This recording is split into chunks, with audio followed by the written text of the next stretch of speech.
Okay, cool. Hello. Hello. How's everybody doing?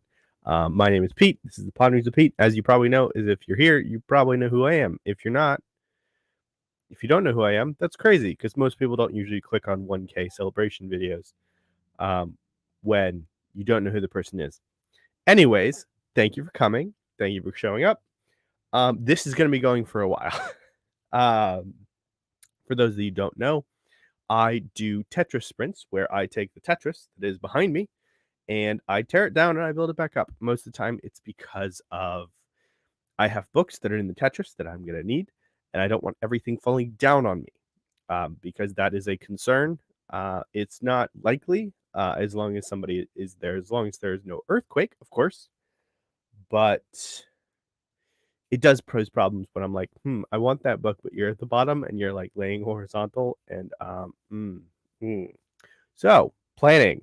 So there's some rough planning for my TBR for the next 6 months. But yeah, so these are productivity sprints. Additionally, if you do not know what sprints are, these are a thing. They're a thing on BookTube. Most of the time, they're reading sprints. Most of the time, they are, hey, we're gonna read and then we're gonna talk about things for a few minutes between reading sprint, between like gaps of reading. It's basically just here to help people get things done. It is not a conspiracy, Anita. I usually start these early in the morning because if you remember, I've done one of these for like 8 hours before. So like it happens. No, I planned today because I'm helping my mother paint tomorrow. So blame my mother. Um, Also, Dad, you didn't hear that. Yeah. So yeah, good morning. Good morning. Good morning. First off, if you are joining us either later or whatever, what are you going to be reading? Because I know people like to watch these afterwards, whether or not they're watching them for the sprints or they're watching them for whatever weird stuff goes on. I will not be alone for all of these. That would be maddening. There will be people. Anita might show up if I go for long enough. Who knows? I might intentionally slow down. Um, I will not be reading today, but things that I am in the process of reading, we have Language of the Night by Ursula K. Le Guin. This is a nonfiction essays on sci-fi, fantasy, and all that other jazz. I'm really liking this. These are mostly from the early 70s and before. I think this was published in 79 originally. And there's actually like some commentary on like from later Le Guin who put commentary on some of her older stuff, which is really interesting. Yeah, so nature of sci-fi and fantasy. I mean, there's one in here called "Why Does America Hate Dragons?" Basically, why are Americans afraid of dragons? From Elfland to Poughkeepsie, do-it-yourself cosmology. Fun titles, just musing about sci-fi and fantasy. Hey, it's Chadi and Nero. Hello, Nero. Nero. I said Nero. I'm sorry. That's because of the next book. Speaking of Nero, wait, you can't even see this because bright light by Con Iggulden. I was told I shouldn't read this, but I'm reading it anyways. Well, I was told I. Anyways, I'm actually enjoying this. I think the writing is solid. Uh, yeah. No, Anita, I was not reading this, and I was not reading it during last Tetris sprints. Uh-huh. I was not. It's been like 6 months or 4 months or something. And I bought Language of the Night in the last two. Um, Dang. Well, hopefully we can change that with these sprints. Hey, it's Marianne. Hello. How's it going? Um, what else is everybody going to be reading? And of course, I am in the middle of Black Company. This I'm reading Bleak Seasons, which is book. What month is it? 7 of this. So it's book 1 of Glittering Stone, and there is a POV change, main POV change, which is interesting. I don't hate it. I'm not Alan, um, but it's fun. I'm loving it. Black Company in general, I'm just loving. I haven't read Wistful Ascending, but I kinda know Joe, and I know people who have loved it, and yes, I agree with this. Nice. That is the book club pick for Library of Alexandria Book Club. That I'm not reading this month, sadly. It's gonna be fun. All right. I'm gonna get started on the first sprint, or I should say we are. It might just consist of general cleanup because there's a few shelves that I kind to I haven't read what? Wistful Ascending? Yeah. Anitha, between you and Alan demanding that I read all the books, that's a lot. Just saying. I'll do my best. I do want to read that though, eventually. I need it as like a cleanser at some point. Um, it hasn't popped up on the TBR, but again, I do want to read it. That is accurate. Offer us 3, we will pick for you. Hey, it's the Rogue. How's it going, man? Um, nice, nice. Okay, did you read the second one and then read the third one? Um, Anitha, we have a request. Okay, bye. Whenever. We're about to start a sprint, so you got time.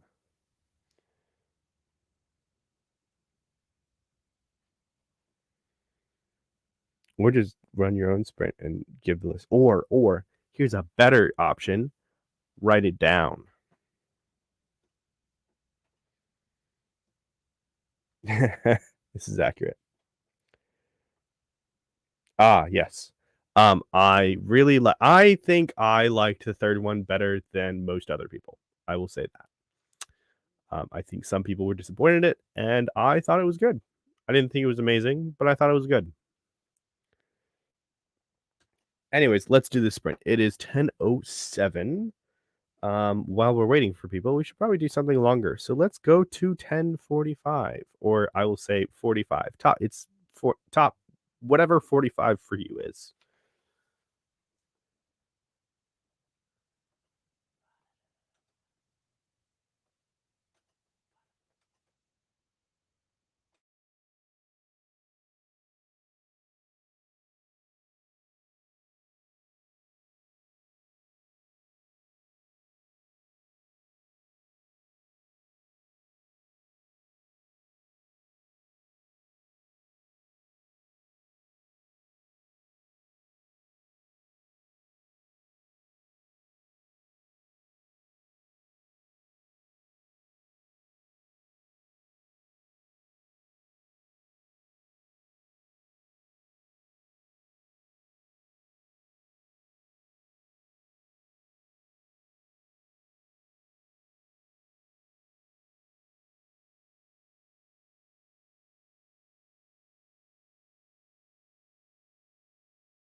Hello.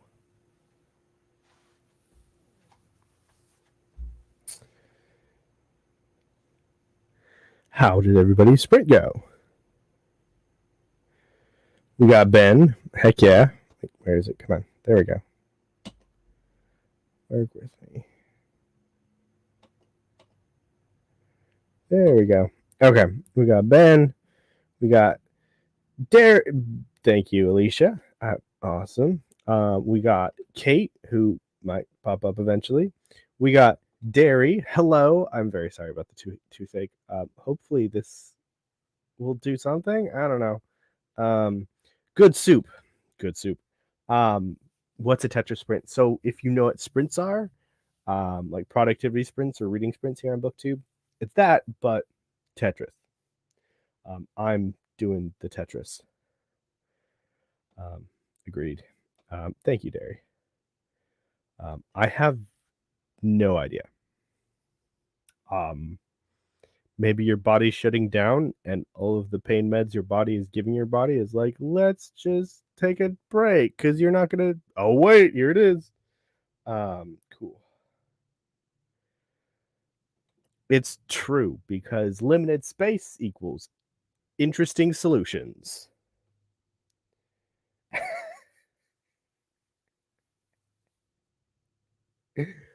It happens. It happens.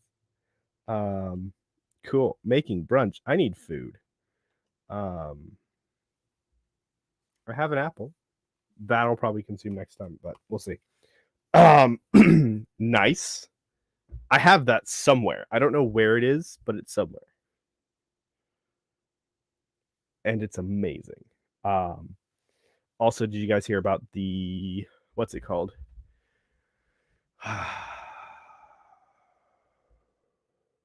What type of adaptation? Stop motion animation adaptation of Pier Nessie. It's definitely old news right now, but it's great and I'm super excited. Also, we have a special guest. We're gonna have a bookstore vlog now with Evie. Wait, I'm on mute. So there you go. I'm gonna be your grandma today because I'm going to be filming vertically. Yeah, vertically instead of. But more importantly, I have Max. It's Max. We just turned into a dog channel. And I'm okay with that. No, Max, sit. Good boy. He's whining. Does he not like being in? He does not like being restrained. So wait. Oh god, how do I turn this around again? Oh no. There we go. There we go. How goes it? I literally just got here. So, allegedly, the new Stephen Graham Jones book is out, even though it's technically not out. It's supposed to be published until Tuesday. So I'm going to see if I can get it. Oh, snap. Live on camera. They're breaking their contracts. Right? Well, because the only reason I say that is because so many other people have gotten theirs early from Barnes & Noble, so I'm going to be mad. That could be an individual store thing. True. So, depends. You could always ask, and then they're like, we're going to be anal about the date and not give it to you. No, come on, Max. Let's go. Max is just sad about Derry's toothache, too. You still got the banner up, by the way. Do I? Yes. Where? Where it says sprinting until 45? No, I don't. Not anymore. This has caught my eye. Ooh. No, Max. No, Max. Hold on. Down. Max, we love you. Stay. Oh, snap. We got another one. Just in time for the book shelf tour, we have Andrew D. Meredith. I'm intrigued by this cover. Hi, Andrew. Hello. Love that cover. What's it about? I don't know. I'll just read the thing with her. Tex-Mex. I don't know. It seems like a literary fiction. Whatever. I hate God. that I have to go away from the screen to switch it. Anyways, can you not put me on the big screen? This is making me Okay, awkward. I can do that. Thank you. How you doing, Andrew? I'm doing good. Got to sleep in for once. Nice. Derry has whiskey Excellent. to help with the alcohol. That's technically yes, I think so.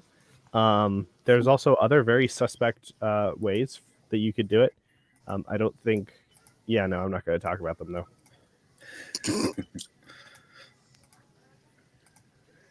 Nice. It's George.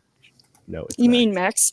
I did. You I don't know sh- why I get their name mixed up all the time. It's because I'm not awake yet, despite the monster. Despite it being 11 o'clock there. It's true. I didn't wake up till like 9 and then didn't get a roll out of bed till 9:30. So like, Come here, buddy. oh snap! We have not a doctor.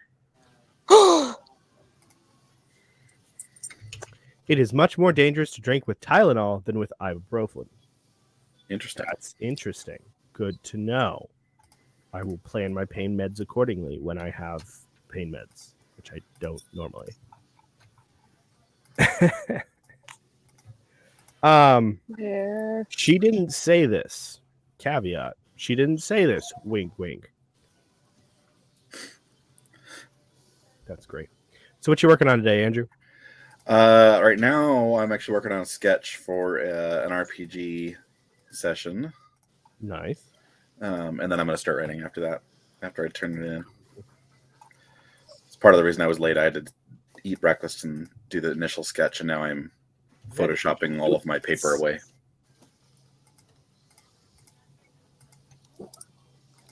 Also, I would like to point out something very humorous to me.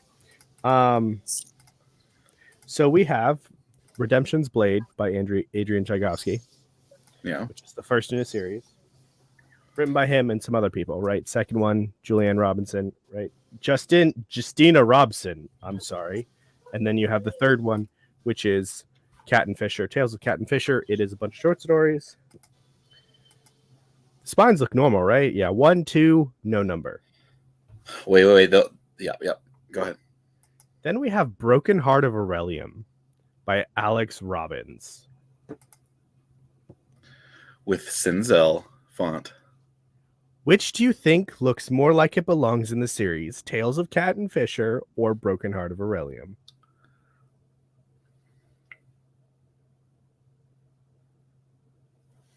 Sorry, I wasn't paying attention. Basically, there's a Adrian Tchaikovsky series and Yeah. other people where there's a self-published book, Broken Heart of Aurelium, that looks like it goes more with the series than the final like compendium of short stories. Is it the same author or same artist? I No. mean, I don't. Honestly, Definitely different fonts. it almost could. Yeah, the fonts are definitely different. The artist, no. I'm inclined to say no.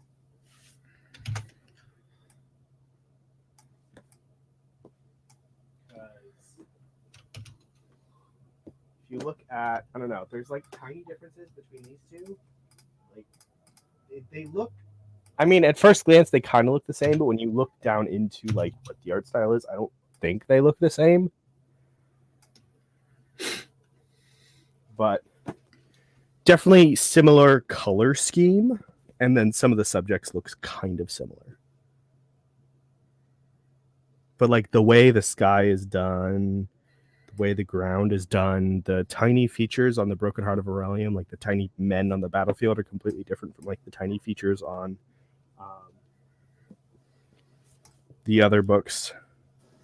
Pete, I need to interrupt your explanation and just show everyone the nice Emily Henry stack. Emily new- Henry. My new obsession. Nice. Yeah, this is what it comes down to, Darius. The spine of the blue really matches like the first one or two in the other trilogy. Fantastic, Kate. That means I might have to start what's it called? The Trials of Apollo soon. Fantastic. Yeah, it's fun. Oh, and it begins. Every time I do this, I'm reminded of how many books I have that I kind of want to read, but I haven't like put on my TBR yet, like officially. That I need to like start doing like random books from my shelf type of TBR things. Pete, have you ever watched High Fidelity, the movie? No. Okay. The how often you rearrange your shelves reminds me of the movie. He owns a record store, and he's constantly rearranging his records by like themes of his life, or reverse alphabetical, or I think he does a chronology, but he's got thousands of them. So it's just how he Nice. restructures his brain every few weeks. Anitha, you chose not to be here. What are you talking about? Some people like you. I don't mind being second choice to Anitha. That's fine. Just proof we're not ignoring her. It's true. Derry loves High Fidelity. Yeah, fantastic soundtrack. And the first time anybody ever saw Jack Black sing amazingly. Really? That's awesome. Yeah. I'll have to check it out. Any books that are not on the old TBR yet? Well, there's multiple Octavia Butler books. That's one of them is technically on the TBR once Anitha gets to it. A bunch of random pirate books because pirates. I mean, KJ Parker books because Alan. But those are gonna wait for Alan. A bunch of random sci-fi books like, this is Cyberpunk. Arthur C. Clarke, Childhood's End. No Coincidence, which is Cyberpunk 2077. What else I got?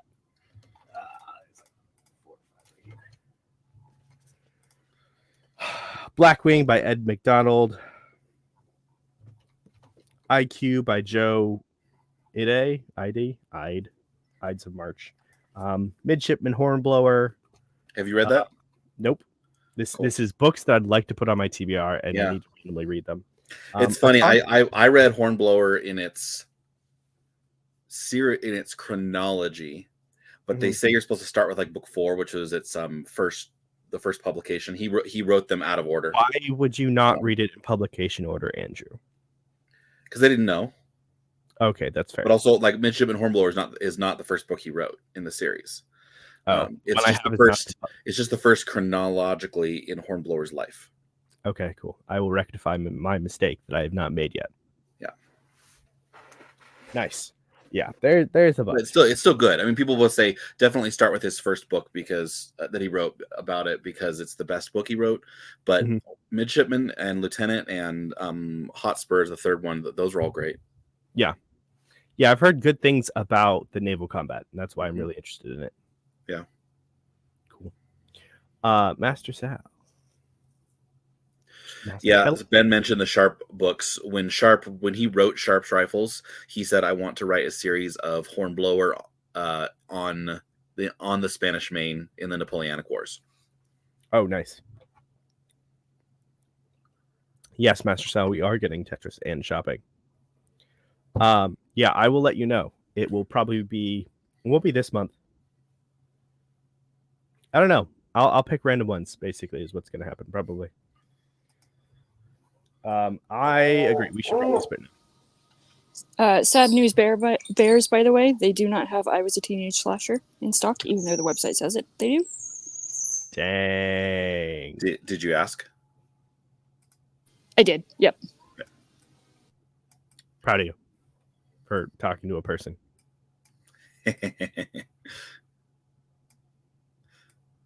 Yeah, I also heard that Midshipman, not Midshipman, but the Hornblower series in general kind of ends on a cliffhanger. Is that? I don't recall. Or like he didn't finish it. Might be what I'm remembering. Midshipman number 1, maybe. I mean, Lieutenant immediately picks up on the next one. So not the book, the series. Oh, it might have. Same happened with Aubrey and Maturin. Sorry, by Master and Commander series. Okay. He was halfway through writing the last one, and when he died, so they've published it with like half of it are images of his handwritten pages, because it was all handwriting. And the same happened with the P.G. Woodhouse. I think they finally published his last book that he was in the middle of writing, which was supposed to be his last book anyway, but he died too. But yeah. I mean, I wouldn't say I'm a publication order snob. I just love joking about publication order, and I am about Narnia. Oh yeah, absolutely. You got to be a publication order snob about Narnia. Yes. Very specific things. Hey, it's James S.A. Corey. Love those books. Those are good. Can't wait for memory. They have a new series coming out, I think. Mm-hmm. Alan Mercy of Gods. Yeah, Alan got really excited. He said it's his best read this year so far. Nice. So that gets all of us super excited. And Anitha is reading it, and then as soon as it comes out physically, I'm going to read it. So it's hype. Not even going to ask me if I want to read it with you, Pete? How dare.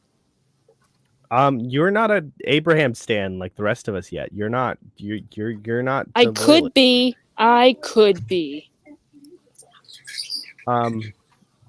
Ben's school needs to be summarily executed. Not really. That's legally a joke. For making them read Narnia in the numbered order.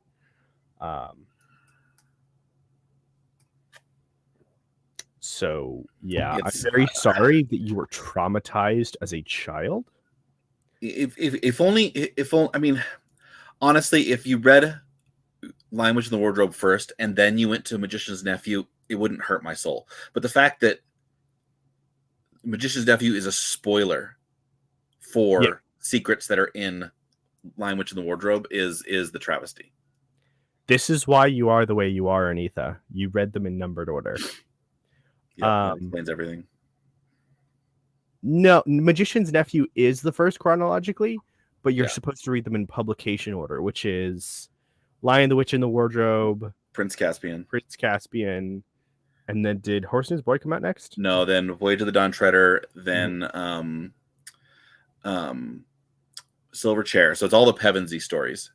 Okay. Yes, I mean, yeah. If you want to call Eustace Pevensey, and then he wrote Horace and His Boy, and then he did the beginning and the end, Magician's Nephew, and Last Battle. That's called. You are factually incorrect, Anitha. That is the wrong order. And I having just recently read them. He is such a pantser, and it shows. Unfortunately, in a bad way, because there's a lot of development he misses because he didn't plan anything, and so I could have a huge debate on things he really should have improved, more so than I could have a debate on whether or not you should like or shouldn't like Tom Bombadil. Yeah. I think the Telmarines and all the geopolitical stuff in Narnia. Is probably one of the big ones. Like if we had gotten a Pevensey story besides Horse and His Boy, absolutely, it was during their reign, that would have been amazing. I would have loved 20 more Horse and His Boy type stories. Just not related to the main story, and then you could just have your beginning and your end, and then a whole bunch of other stories. But he got bored. I think he was done. But the fact that Horse and His Boy is so out of the blue as a story. And it added a lot to the wealth of the world. I would have loved 20 more. Absolutely. Maybe he just didn't have enough allegories he wanted to tell. Maybe. Basically. Bye, Anitha. Bye. Also, Derry, I hope that the gel helps. I saw the thing. Also, Marianne, why did they change it? Because James S.A. Corey got big, and they're like, well, people are going to recognize the name more now. I do wonder when the change happened in relation to when the TV show came out. I wonder if there was any calculus there. Now, but I mean, Corey didn't write anything else because of the fact that it's all a pseudonym. Yeah, they haven't written anything else yet, and now they have. So it doesn't matter really. In the end, it didn't really matter whose name ended up bigger because that's just their last name. Andrew, it does matter because we want all of our spines to match, and making the author's name bigger is ridiculous. Valid. Though as long as they make sure that the very last book is 1 inch shorter, I will murder the publicist. Not really. Legally, that's a joke. Yes, but it is hilarious. It is hilarious. Thank you. I mean that they did that. Whoever by hilarious, I mean they had to have been like on their way out. On their way out, or they just handed it to an intern like they did with the Dandelion Dynasty spines. Like That's what I mean is the Dandelion Spinacy. I think they were on the way out. Just intern level material. Like they didn't care. Absolutely. Travesty. Yeah.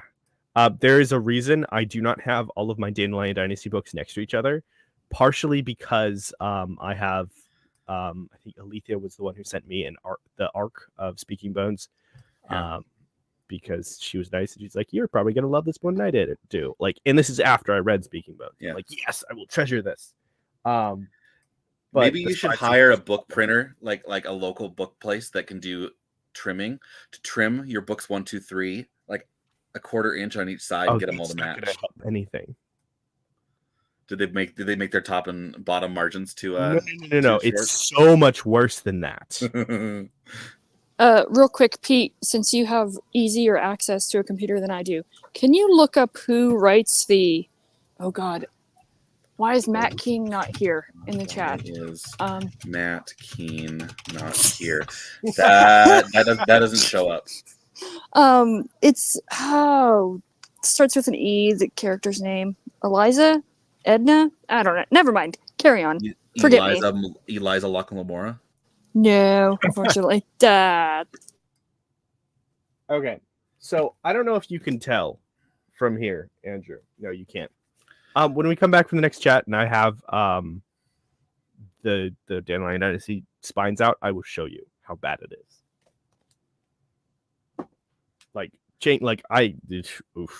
And this is something like I have a mismatch set. They're like paperback and hardcover. Yeah. But this carries on to if they were just all the same, right? It's the same issue. There's a reason that I did not buy all of them in the same edition. Anyways, probably smart. Probably pretty smart. Yeah, that's why I'm getting the fancy editions, because I love these books and I deserve a set of fancy editions for these, of course. They're amazing.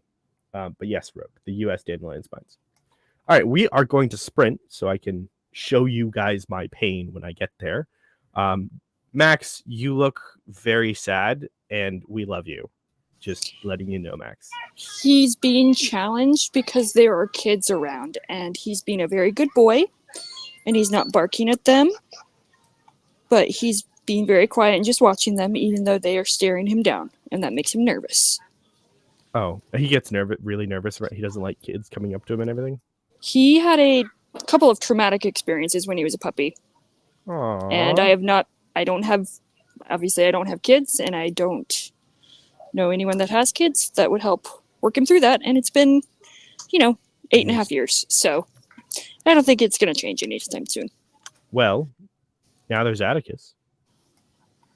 I'm going to fly down to Florida with Max for therapy. On a therapy tour. While simultaneously probably traumatizing Atticus. So, true. I mean, Atticus has plenty of dogs. I mean, theoretically, that actually might help because there's other dogs around Atticus. Maybe. So, like, there's some sort of shared experience thing going on there of them, like, saying, hey, the children are fine. So, funny story. Max actually doesn't like other dogs either. So, gosh. I mean, he's not, like, aggressive. He just, he rather would stay with me. He doesn't really like playing with other dogs. Okay, so he's a mama's boy. He's absolutely a mama's boy. And this was even before COVID, so. Mm-hmm. And now because of COVID. Even worse. Good night, Derry. We hope you. Hi, Derry. All right, we are going to sprint again, and we are going to go. We're just going to go to top of the hour. Let's do that. Okay. I will probably drop and then come back.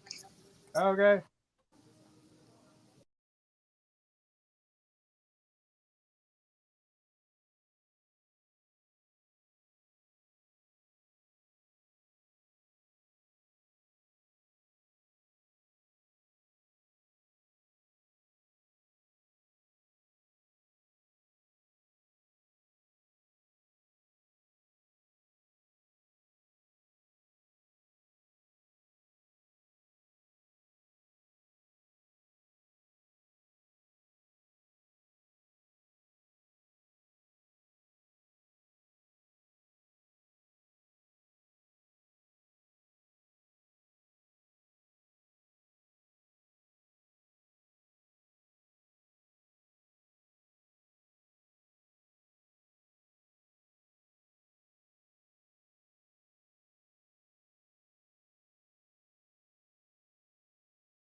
Hello.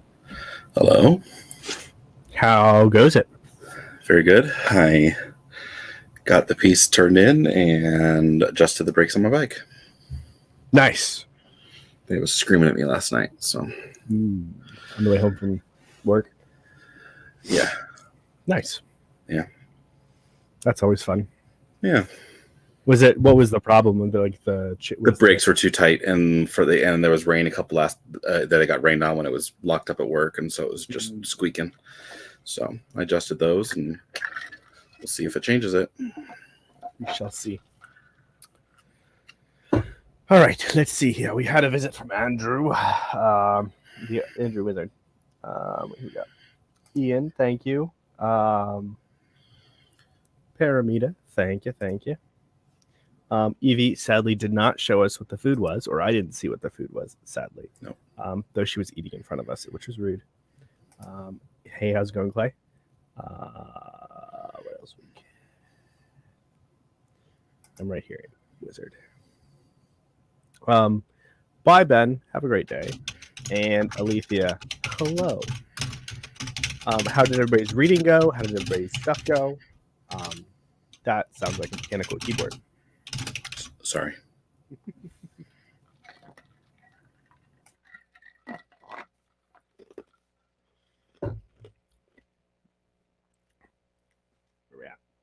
As you can see, I got a lot done. It's almost there. I'll probably be able to I'll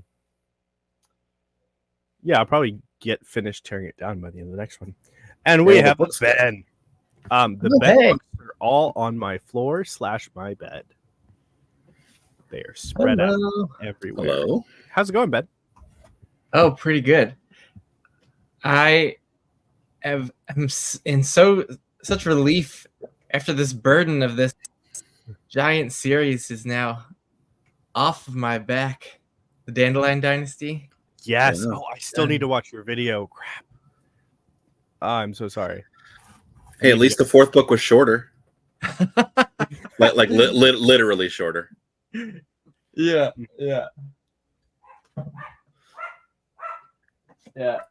It's one of these 1,100 pagers. Yeah. Has a great flop to it though in this paperback. I love it. Nice. But man, that series was hanging over me for so long. Mm-hmm. And now it's done, and you loved it, right? I really liked it. I need to take some time during the next print and actually watch that video. Oh yeah, what were you about to say? I was about to go off on another tangent. Go ahead. Well, while we're on the subject of the Dandelion Dynasty, tell me if this is a case of the reader doth protest too much, but I feel like Ken Liu is like that his worldview and his values are so aligned with me that it felt like I was just getting my own worldview just directly mirrored back to me in a way that I found less interesting than reading most other authors that I'm not so in sync with. I really understand you there. Yeah. That I would say that would be a reader doth protest too much type of deal. I love Ursula K. Le Guin, and I don't agree with her almost at all. So yeah, my disagreement and people's arguments that they put forth can really accentuate my love for a book, because it's like, oh yeah, you're putting forward great arguments and I'm able to engage with them. Hello, Evie. Hello, Kate. Hi, how are you guys doing? Oh wow. Good. Evie, what were you eating? What do you mean? What was I reading? I was driving. What were you eating? Eating. Oh, I was eating a donut. Oh, I thought I was okay. off What camera. kind? Oops. S'mores donut from Dunkin' Donuts, because Ooh, I'm very basic. So that's still good though.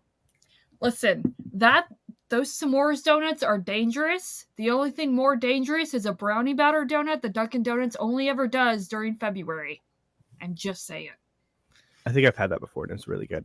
But maple bacon donuts, Always great. made well. Oh, Evie, I'm way more basic. I just want a chocolate frosted with sprinkles. No. Hey. Unless I'm basically my about to mother-in-law, who will send us to go buy nice donuts and say, just get me some plain baked ones, no frosting. Or like, I'm not going to spend money on garbage for you. At least go to good. That's hilarious. She just wants Right, an unglazed cake. Not that anybody asked, but here's a very quick book haul of what I got at the bookstore. Ooh.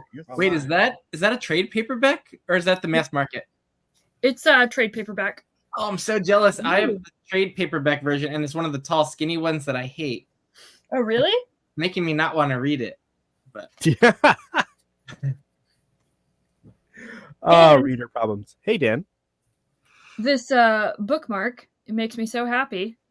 That's Oh, God. that's awesome. Oh, God, it's just glaring. Anyways. We can roughly see it. I think I saw this on Reddit. I think it was on r/books on Reddit. Somebody there was a book recently that was like next to the checkout at Barnes and Noble, and somebody was reading it at their work. It was like How to Kill Your Boss in like 3 Easy Steps or something like that, and they were reading it at work, and their boss chewed them out. And it's a fiction book, and they were like, "You shouldn't be reading that at work."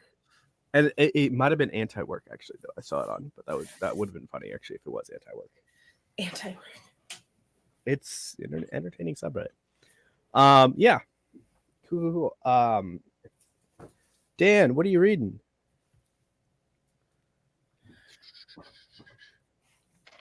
Also, sports ball. He's not reading. He just said he's working. He's working, but he's listening. Oh, that's right. But also, what are you reading when you're not working? Kate, how Also, is Pete, Blood of Olympus? Real What? quick, Pete, congrats on 1K, because I totally Thank you. didn't realize this was a 1K Tetris sprint as well. Awesome. That's So- what it'd be. Because Anita told me I had to do a celebration, so I decided to combine things. Oh. And she's not even here.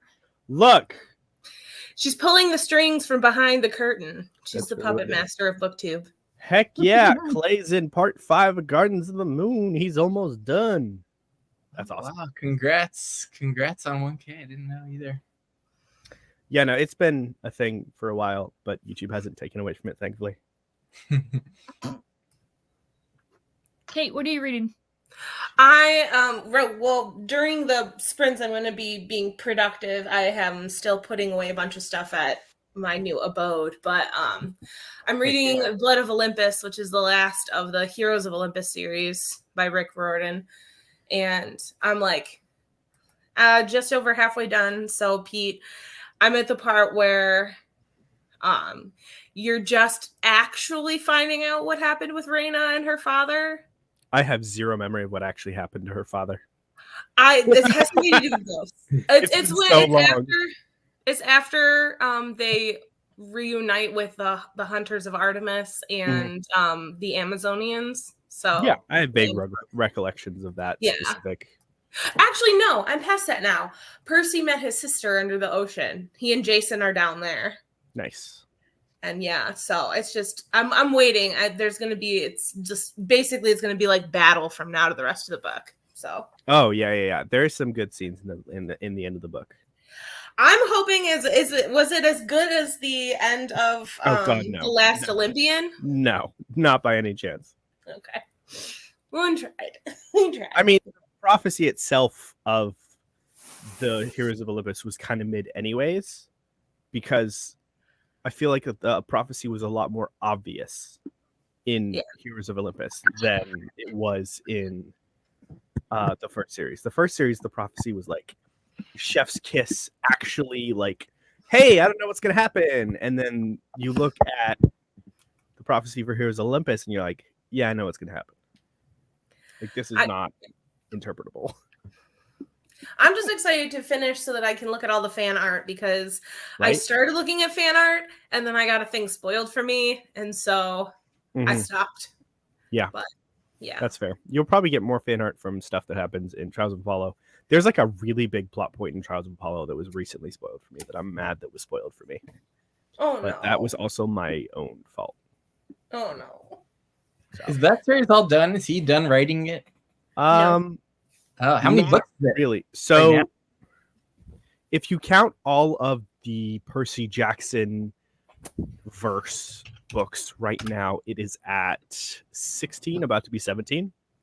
Because there's the first 5 in Percy Jackson and the Olympians. There's Heroes of Olympus, which is 5. Trials of Apollo, which is 5. And these And actually then 2 new ones. 2 new Percy Jackson and the Olympians books that happen after Trials of Apollo. So people going back and trying to figure out what the reading order is just by looking at the book spines is going to be very hard, other than the fact that the books have completely different art styles and stuff like that. But I feel like if you skip to Chalice of the Gods and you don't read Heroes of Olympus, you'll probably be really confused. Yeah, absolutely, because you're gonna have 10 whole books that you're gonna be like, wait, what is this about college? Wait, there's Romans? What? Yeah, basically. So, I don't know. I really like the Heroes of Olympus. At the beginning in the first book, I was like, I miss Percy. Where's Percy? This sucks. But I started loving, like, Leo's everyone's favorite character. Like, at least the consensus is he's most people's favorite character. People love him and hate Piper. You hate Piper? I don't hate Piper. No, I don't hate Piper. I think she's very just bland. Her powers get cool, and I love it's not really a spoiler, but at some point she gets like a cornucopia, like Thanksgiving cornucopia. Yeah. And she can use it to like throw food at people. So she's like in battle with her like sword and stuff. And then she just like launches a pot roast at somebody and knocks them on their butt with the cornucopia. And it's just funny. My big issue with the 7 is all of them are still like Big 12. Like none of them are minor.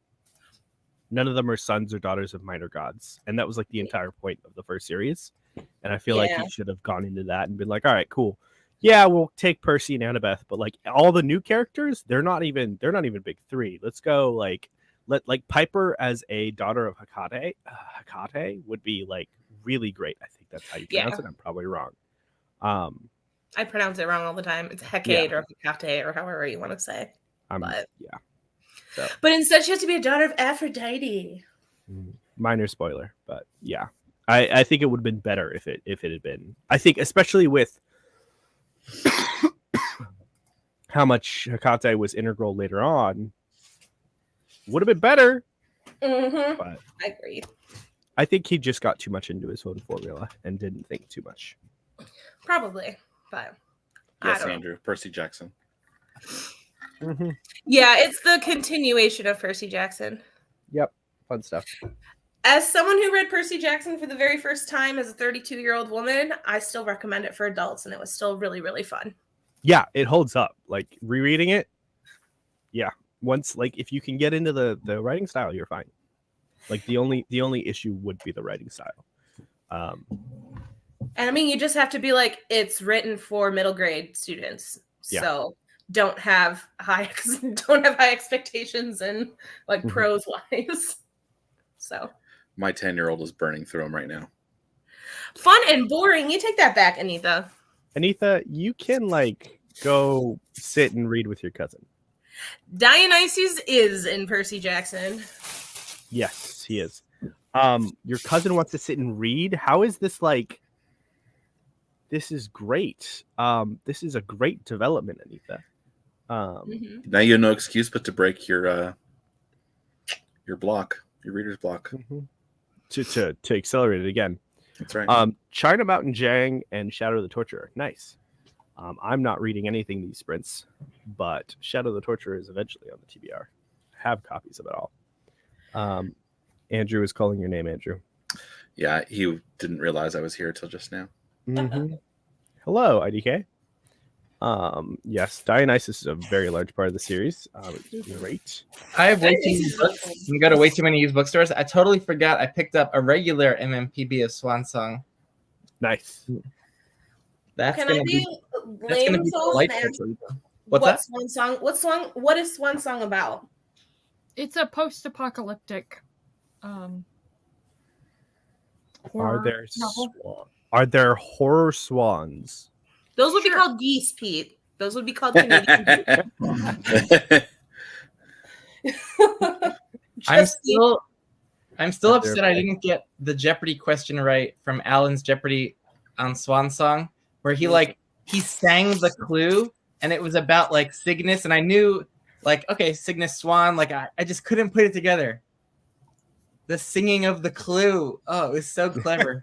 Listen, that's your Frankenstein question. Like I'm still traumatized by missing that Frankenstein question.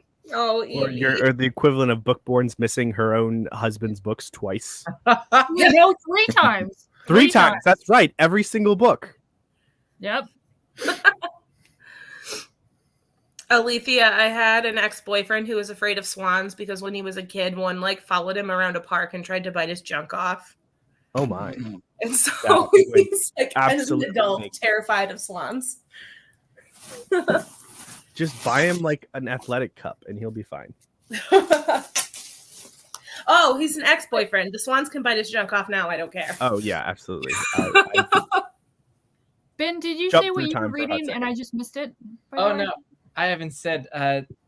I'm supposed to be reading The Lions of Al-Rasan, but that's intimidating to start, and so I've been doing rereads instead. I just finished. What's that? Oh no, I was just gonna say, like, I was wondering. I'm like, is Ben ever gonna do his chat with Jake and Kyle on? Yeah. Like, Yeah, no, I have 2 GGK books that they gave me to read, and I've been I need to muster the activation energy to get into this. True. was it Lines of Al-Rasan and what was the other one again? Brightness Long Ago. There you go. Yeah. But also, like, I like to binge series, and they gave me the first 2 books of the Dandelion Dynasty, so I And you then blasted through that, so that's yeah. I think that was the intention though. So task successfully failed. But I gave Zamar Amer, who's he was on my channel for a book chat, and he's recent self-pub author of Riven Earth, and he asked me to pick out 3 books for his TBR. Ooh. And they were, I think I gave him Song of Achilles and Becoming a Druid and The Magicians by Lev Grossman.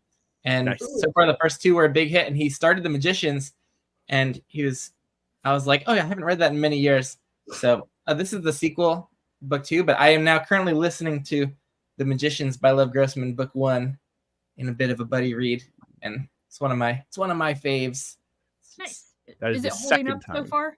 Oh, on your read? yes. Okay. Much even better than I thought it would. I just found I got so sucked in from the very beginning. Mhm. Oh man. Did you ever watch the show? No, never. I Yeah. worry about that because like I have my mental images of the characters, and I know watching the show everything will get replaced. So So When there's yeah. there's a big thing that happens at the end of book 1, a big death that is it doesn't happen Spoiler alert, I Yeah. guess. in the show. They really deviate from the book. Yeah, they in the after show. I season love like the books. So. season 1's like pretty close, but after season 1, and then Quinn's friend who doesn't get in, her story is pretty different Yeah. than what I remember. I mean, Julia? Yeah. I mean, you're kind of getting me in the mood to try it out to just like experience a different Go for it, honestly. story. I think the expansion of Julia's story, because I haven't read the third one, so I don't know if Julia's story comes up more in the third one, but the expansion of her story was very valuable. Mm-hmm. I just particularly didn't like the way that, because like you said, you have a very specific image in your mind, Ben, of what the characters are and what the story is like. And I feel like with The Magicians, since it just the very nature of what the book is about lends to you have this very fantastical vision in your head. And I did not particularly like how they translated the scene when they're up in like the snow and Oh, when yeah, that part yeah. happens. Oh, yeah. I don't want to say it and spoil it for people who haven't read it, but Yeah, I have a very particular like vision of that scene as well, because that was very vividly written. And I don't even remember, like, that's one of the things where I don't remember what the show portrayed it as, because the images in my head is so vivid. Mhm. My God, Evie, I'm so jealous of that fur ball. Oh, cute. So cute. Nice. We do have a full cast now. I just read that chapter of them in the snowy setting. Mhm. Mhm. And Yeah. I really hope that It's was crazy. In the first 200 pages of the book, which is half the book, years pass. Yeah. And it's just like so much time is passing, and it feels pretty naturally done. Like it's not disjointed or anything. Yeah, for sure. Jay, we are doing reading sprints, but also Tetris sprints because I am disassembling and then rebuilding a bookshelf Tetris. So yeah. Penny says hello. Oh, Hello, so Penny. cute. So, He's did on- you ever get that third cat? No, not yet. They don't get along very well. They don't love each other, and they still have spats. Sadness. So I have my handy dandy squirt bottle.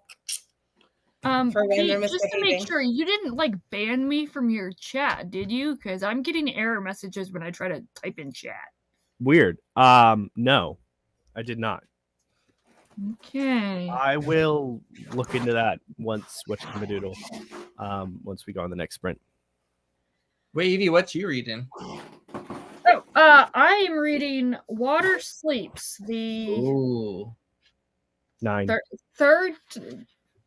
technically third to last book, but in my mind it's the penultimate book. Are you really sucked into the series? Well, yeah.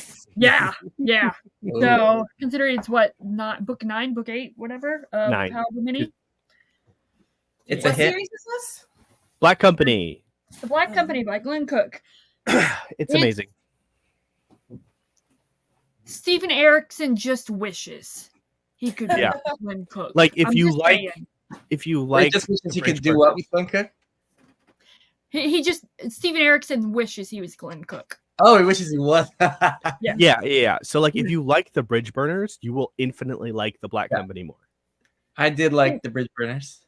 And like Stephen Erickson even like has had a blurb on all these things, and like he's been very, I guess, apparently very vocal about like his influences of from Glenn Cook, and I'm like, and everyone's like, oh, Stephen Erickson, it's really good, makes it even greater. I'm like, no, Stephen Erickson, like, no, Glenn Cook, this is the way to go. So. Mhm. Yeah, I love the Black Company. As if you're more character driven, yes, the Black Company is amazing. Ooh. I think what Erickson does is so much different. Like objectively, the Black Company is better written character wise, in my opinion. But Erickson is trying to do something. It's very even much more a grand. world. Yeah, Like, it's more about he's the much world than it broader is in the scope and characters. broader in vision, where Mhm. like you're very focused on the Black Company and the boots on the ground perspective. Wherever it may be. That sounds delightful. That's been one of those priority series for years. It's great. Always It's looking for very that. much. Andrew disagrees with everything that we're saying, so that's fine. You can be wrong. I think that the Black Company is just great. We love Croaker. We love Goblin, One Eye. The rest of them, they're just awesome. I like the idea of this company has these chroniclers who are Mhm. telling the story. Is that how it is through the whole series? Different chroniclers are Yeah. telling. For the majority of them, it's the same person, but they do switch. Yeah, they they do switch. Pete, don't say it. Analysts. No, I'm trying to think about the because so. Has Pete been saying this wrong? He has. Pete! So, analyst, right, Pete? Analyst. Yeah. No. It's true. This is what happens when you don't say words aloud before you say them for the first time. You are in accounting. How have you never used the word analyst before? Analyst No, with a Y analyst does work though. different than analyst. ANNALIST. Like Oh, someone who writes in the annals of something. Yeah. Yeah. I get you now. Oh. Still. Yeah. Though analyst Oh. does work for an analyst. It's called being anal, not being There- called. You're not anal, right? It's true. There are so many short chapters. The overly long chapters is for very specific POVs. Most of the chapters are very short. Insanely short. Messy? Messy prose, Sounds like it could be fun though. flat characters, disagree. Yeah, there is a bit like there's like multi VOV bits, right, where the way it is logicked out is basically the analyst, he collected these recollections from people that were there and then inserted it into the annals later. And that happens a few times to give it the more epic fantasy vibe with multiple POV. It Evie. So it Is turned it? out, apparently, when I was I don't trying to remember. read the New York Times article, it forced me to log into my New York Times account. It switched all of my Google accounts to my other Google That's so account. weird. That is not my YouTube channel account. So I didn't like that account. Yeah. Are you talking about the top 100 books of the 21st century? Yeah. That's fascinating because it's so weird that they're mixing fiction and nonfiction. I can't get over that makes any sense to anyone that was involved in this. Honestly, I'm ticked that the 100 best books, as well as all of the authors that they pulled to get their 10 books or whatever of the 21st century, none of them included Simon Jimenez. Like, I know some of these authors love Simon Jimenez. Mm-hmm. Like, this is the type of thing that where these lists are public, that people like are gonna make some prestige picks or like, to protect their own clout Brand. Yeah. Also, a little sus that Stephen King put one of his own books on his list. And I'm like, really? Yeah. What? That shouldn't Really? be allowed. That's cheap. That's Really? like he's definitely no what's his face? What's the author's name? That died and he's so arrogant. Very good kind. No, Ayn Rand obsessed. You're talking about Terry Goodkind, Yeah, Terry Goodkind. Oh. Yeah. the Sorry, arsehole of all arseholes. Yeah, the one who would have just put his own books and then Ayn Rand if he was asked this question. Mm-hmm.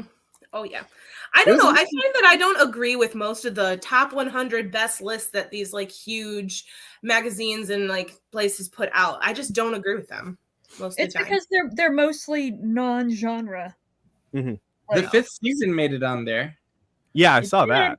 That was great. Also, I am so surprised. So Jonathan Strange and Mr. Norrell made top 10 books for a bunch of authors, but it did not make the list of top 100 books. Oh, So I'm is like, the are you list serious? complete yet? The list is actually Yeah. out and It complete came now? out today. Okay. Yes. The rest of it, the bottom, yeah. Oh, okay. Do we have a link? But Elena Ferrante made it multiple times. I don't know What? who that is, but My brilliant friend that Did you try out those books? No, I didn't. But I'm just bitter. I do think that Jonathan Strange and Mr. Norrell should be on there. The fact that it's not is a shame. Indeed. What is this list called? I haven't seen it, so It's just the New York Times 100 best books of the 21st century. I like the way they compiled it, at least from like pulling hundreds of authors. Like that's a cool way, I think, of building the list and not just making it a random assortment of a few editors like favorites. Yeah. Yeah, I think that was, overall, that's a good decision for them to do. So. Oh, Station 11, 93. I got to try out Emily St. John Mandel. Yeah. Watch me not have read any books on this list. I have read George Saunders books. So George Saunders is one of those like fantasy sci-fi writers who's considered a lit fic author for some reason. But I read Pesteralia, and that was a really cool collection of stories. But he's on here 3 times. Pesteralia, 10th of December, and Lincoln in the Barda. Wow. Surprised. Siddhartha Mukherjee. Definitely read that. Huh.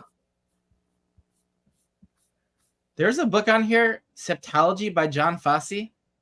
It says it's a 7-part, 700-page novel written in a single stream of consciousness sentence with few paragraph breaks and 2 central characters with the same name. I heard about that one. Sounds like a pretentious pick for everyone to include. Sounds the most pretentious thing ever. Is Infinite Jest on there? Was Infinite Jest written in the 90s or the 2000s? It was written in the 90s. Speaking of pretentious, Infinite Jest. Oh, it's on there? I didn't see it on there. No, Pete mentioned it, but when he said pretentious, I was like, oh, like Infinite Jest. Yeah, exactly. Like if you want a pretentious go-to weird book that people will be like, "Ah, yes, this is a big brain book that I've never read." Infinite Jest. I mean, I'd Which also like to joke- point out they only have 2 spec fics on here, basically. What, the 5th season and tomorrow. Station- Oh, that one's speculative? Oh, I didn't know. I thought it was sci-fi. They had there was one on there. So Norrell's just too long for them. They couldn't stand, and it wasn't, and because it wasn't modern literary, it True. was too long for them. They decided. Oh, they specifically said that. No, I'm just saying. It goes without saying. Yeah. Wasn't But that James book was even about copyrighted. like video game designers? Is that what that book's about? Like I think a so, yeah. contemporary. Yeah, Friendship. video game designers. It's 2 best friends who like grow up together, and it's like a will they, won't they, like, and they make video games together and go in and out of each other's lives. Okay. I Yeah. haven't read it, but I've seen enough reviews on it. Sellout. I mean, Amazing. definitely Pastoralia is a story collection that's very much like sci-fi spec fic. Some really cool stuff in there. Out of all of the the 5th season's on here. That's good. Cloud Out of Atlas. all of the like nonfiction they could have put on here, nickel and dimed is on their list. Like, Yeah, I didn't like that. I was like, really? yeah, I think I read that in like 7th grade. And it's why it's that Cloud That- Atlas, number that book 20. is like statistically disgusting. Cloud Atlas definitely is spec fic, right? The Overstory by Richard Powers. This is a book about trees. I don't know how speculative it is, though. Is it like sentient trees? Oh yeah, K Fox was talking to me about that. I've seen this. I've almost picked it up a couple times. It is a very K Fox coded book. True, very true. Ooh, I want to read Evicted. I've just heard so many good things about that, but I know it's going to make me cry. Anyways, while everyone looks through the list, Pete, did you want to sprint / Tetris? Yeah, let's more? Tetris / listen to see what Dandelion opinions that Ben has that'll break my heart. I thought you were gonna say listen to Siwa, and I'm like, whoa, Pete, I didn't What? know you were a JoJo Siwa fan. No, oh God, no. That edgy. I'm gonna create a new genre that didn't exist before. I'm gonna create gay pop. there's Lady actually- Gaga Like, with that has Greg not been a thing Cooper. before. Josie. Oh, Andrew, there's actually a few spec fic near the top of the list. There's Never Let Me Go, The Road. But again, modern lit, and it's short, right? Yeah. I have never heard of the book that they have listed as the number 1, which, like, I know I'm just one 30-year-old girl from America, but, like, I feel like as a very well-read person, I should have at least heard of some of these books. That's because you're not in their know. Mhm. I'm not highfalutin enough for the New York Times. No. Highfalutin. Highfalutin. Kind of surprised to see historical fiction at number 3. Wolf Hall, Hitler Mantel. I think I heard somebody. You can't deny its quality. Eventually, Yeah. it's one of those things where it's, and plus there was a TV show made of it that actually was more popular than the Jonathan Strange Mr. Norrell, which was a great adaptation. Maybe we still need to Pete, watch that. we still need to watch that. You still need to watch that. Not in the Cool Kids Club. I hated Jonathan Strange and Norrell. It's one of the only books Kick I've her read. off! Kick Bye, her off!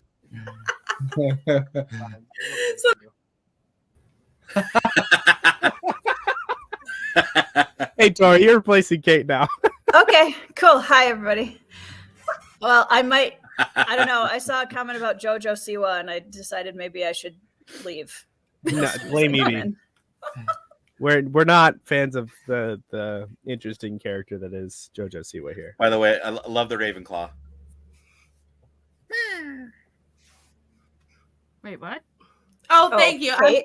I'm putting away all of my clothes that I just moved, and I took out my cloaks, and I had the urge. I had to put it on for a second. I can't not.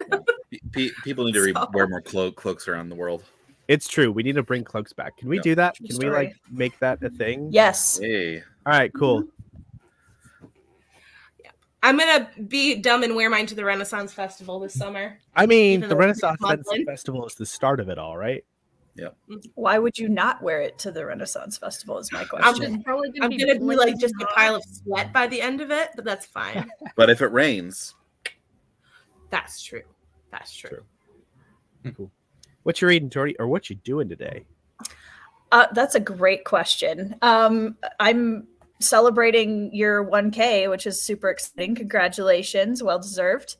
I'm writing, and I'm trying to read Lonesome Dove. Nice. Ooh. I'm about a quarter of the way in. So Did you get It's past good. that the dialogue that we were talking about? yes, yep. Nice. We are camping for the night now, so the discussion is over, and that helps because now I can describe the scrub brush instead of do dialogue. It's great. That's like peak awkward conversation, though. It's like awkward conversation here. Let me look at this scrub brush. It's really 100%. interesting. Yep. Yeah. Tori, are you sorry that you ever continued the Red Rising series? So I read those 3 books. The What a original- question. I read them faster than maybe any books as an adult. I love them so much. And I'm like, Mhm. this is perfect. I am satisfied. I don't need to Yep. continue the series. I've been sitting on the sequels for years, thinking I would get to them when like the whole series is out and finished. Right. But now I'm like, ooh, maybe I should never continue. Man. Well, I would never want to be the reason why somebody doesn't read a Pierce Brown book. And also, we'll see what Lightbringer does, because I knew going into it that Iron Gold and Dark Age were written, and then he got to a point where he was like, this is not working. I can't find my characters. I'm scrapping the half of Lightbringer that I've written, and we're starting over. And I can see how we got there. So I'm really waiting to reserve my judgment overall until I read Lightbringer and Red God, because I think like when the author themselves says something like that, that's usually a good sign that they're aware of and were like that he was fixing it with Lightbringer. So I'm actually really excited to read Lightbringer still. But Dark Age was definitely the weakest in the series by a long shot for me. Yeah. And for everyone out there who was like, Tori, the second series is so much better than the first one. You're going to like it better. I'm like, tell me you don't know me without telling me. So, yeah. It's just such an interesting thing, because for like a favorite of all time to then go in a direction you don't, because I know the style changes from first person to third person, right? So like that in itself, I just can't wrap my mind around shifting. It's okay. I actually didn't mind that. When I started Iron Gold, I actually didn't mind the third person multi-POV. And I think it works. I'm not mad about it. That part, I've had a couple of people ask me if, oh, well, it's probably just the shift to third person and I'm like, no, guys, it's not. So yeah, the multi-POV, I actually don't mind. And I think that I'm liking getting like multiple perspectives on the same conflict. I like that, which is I'm used to that with pretty much all the fantasy books we read, right? So, yeah, that's where I'm at. I'm going to read Lightbringer and hope that it turns things around. Sooner or after a break? I'm taking July off. Yes, I needed Dark Age. Just about put me in a really bad reading slump. I haven't finished a book yet in July, so and we're working on it slowly. You can do it. Thanks, Pete. I love the first 3, and I only read Iron Gold. I haven't read Dark Age yet because I was waiting for the next ones. I was like, okay, I don't want to put myself in a position where I'm on a cliffhanger. And everyone was like, Dark Age, like, killed me inside. And so now I'm nervous. I wasn't a huge fan of Iron Gold, but... Yeah, that's the thing with Iron Gold was okay. I felt like if Dark Age had been, like, really built up what he, introduced in Iron Gold, it would have been cool. But Dark Age back to back with Iron Gold makes both of them a little bit less fun. To me, I know a lot of people who have said Dark Age is their favorite book in the series, so I don't want to take that away from anybody. But yeah, yeah. Dark Age. It's dark. Everybody just, it's so dark. It's so dark. It's so, well, yeah, it is, but it doesn't, in my opinion, a lot of it isn't earned. Mm-hmm. And so then like I get to the end of it and I'm emotionally burned out, but not for the right reason. If that makes sense. That does make sense. Yeah. So Oh, I'm nervous now. I I can just do thought it. Golden Sun is like the vast majority of people's favorite in the series so far, right? Well, yeah, surprisingly, actually. Yeah. Not that Yeah, it's, that I was- love Golden Sun. That But was my favorite. Yeah. It's yeah. my favorite too. So I'm Morning Star. Look, you just can't beat the Iron Rain. Iron Rain. Yeah, but if your favorite character of all time is Severo, Morningstar, really. Yeah, it's true. So yeah, It's the fight at the dinner, and I won't say anything else. Than That's that, but fair. That's what fair. solidified it for me. I was like, I've never read anything as cool as this ever. that's Like, such a good scene. Yeah. Yeah. The dinner scene. I'm trying to convince my boyfriend to read them because he loves sci-fi and he loves fantasy. And I'm trying to be like, okay, so the first book is like sci-fi, and then you have like a fantasy setting implanted into the Thank sci-fi. you. Like, People get after me for saying that Red Rising is sci fantasy all the time, and I'm like, I don't care. I will die on this hill. there's like castles. Of nuts. course it's Fair. fantasy. Wait, who would get on you for that? They read much more like I fantasy know. than sci-fi. when I included Red Rising in my top, I had to put like SFF favorites because people were like, this is not fantasy. And the funniest thing about that is this year I was like, okay, fine, guys, I'll just do my favorite pure fantasy series. And I had so many comments. Where's Red Rising? How come Red Rising isn't on here? I'm just like, y'all just whatever. You can't please the masses, Tori. No. You just can't. I know. Well, Red Somebody Rising should have told and Darrow Honey- that. These two series are the exact reason why the genre distinction makes no sense. Like, Right. it is SFF. It is this. It's Yeah. two sides of the same coin. It's fine. Yeah. Well, that turned into a Red Rising discussion. Sorry, Pete. It's true. It's true. Hey, look, still working on getting like a Red Rising live show together with you eventually one day. It's gonna happen. I mean, gonna we are. happen. I am gonna be reading Lightbringer with you, so you That's don't have true. a choice. I mean, Tori bringing up Red Rising is like Chase bringing up Beowulf. Yeah. True. Red Rising is my Beowulf. Yeah. Oh no, Anita. Why? Oh, she turned it upside down to put it. Oh, Oh no. Not the special edition. Turn the book down. What does that mean? What does that mean? Like turned it upside down Flip it so the over. pressure's on the Face the open. spine. oh, Yep. the thing that you have no concept of because you never. You would never do that. Anita, that's when you grab a normal version and you just replace it. Replace it quietly. The other one. No. This is not for reading unless you have special privileges. Right? And a Mylar wrap. Oh yeah. I Yes, got that this is- reference, wizard. Turn down for what? Darn. I also understood this.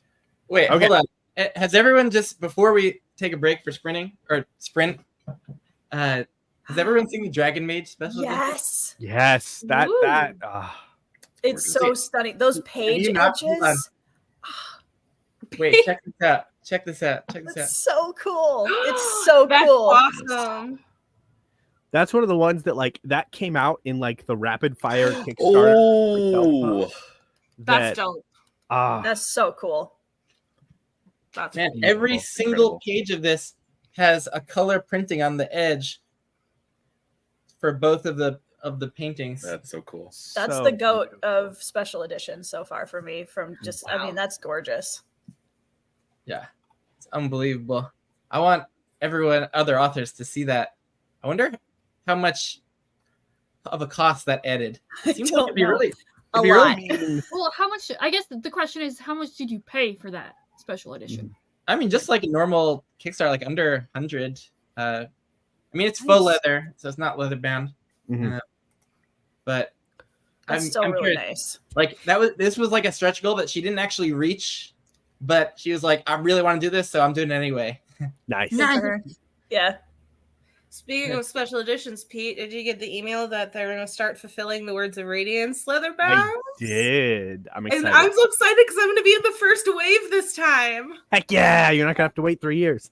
I know. I'm so excited. Yeah. How do you really Wait, feel did about you that, really Evie? have to wait 3 years? I don't remember I said that off the top of my head. I don't remember if she had to wait 3 years or not.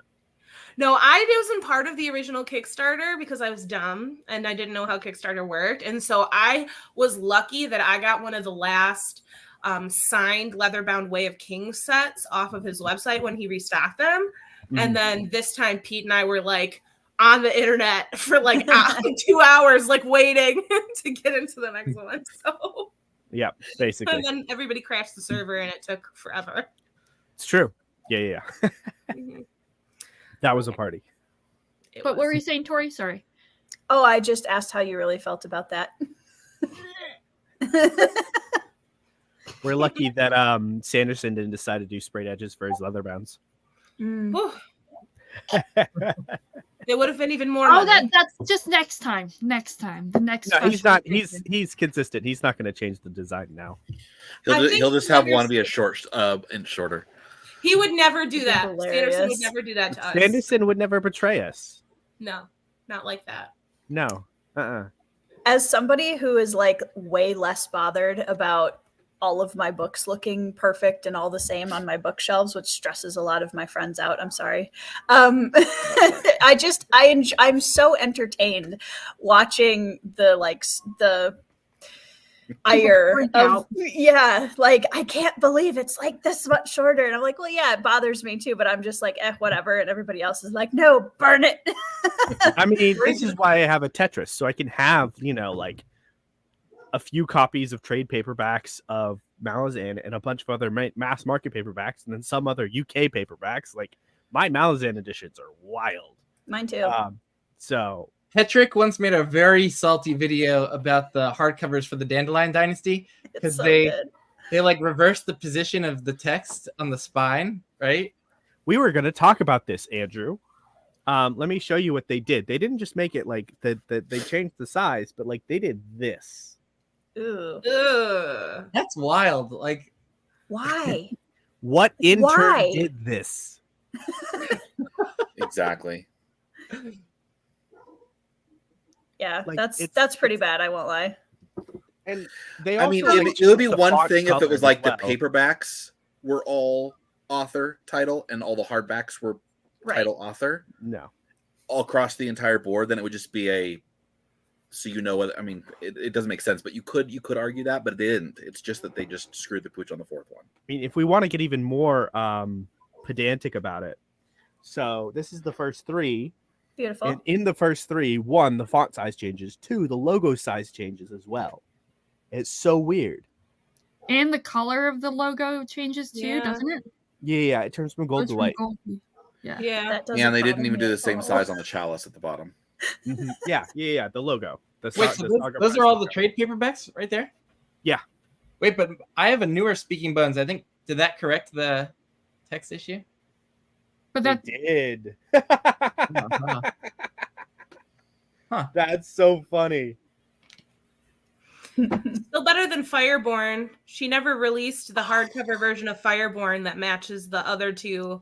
You can like print out Oh, like really? a dust jacket that matches. I wouldn't even know how to print it out properly, but they look so different. And so I have all the same covers, but I will always have my first one's like a soft paperback, and then the other two are the hardcovers, and it makes me so sad. Wild. Ugh. Yeah, I like the first cover though. Like I understand why it doesn't work for the YA scene specifically, but I like the Fireborn original cover so much better. The red one, Yeah, the one that looks bright like red almost, one. yeah, like a propaganda poster type one. Yeah. Yeah, I like that one a lot better. Shall we sprint? Let's do it. I have to fold more laundry. Awesome. We are at 50. I gotta You run guys- this work. I'll see you all. See you, Ben. Thanks Good for to see hopping you, on. Ben. Let's do 30 until 30 or for 30 minutes? until 30. Okay.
Beep, beep, beep.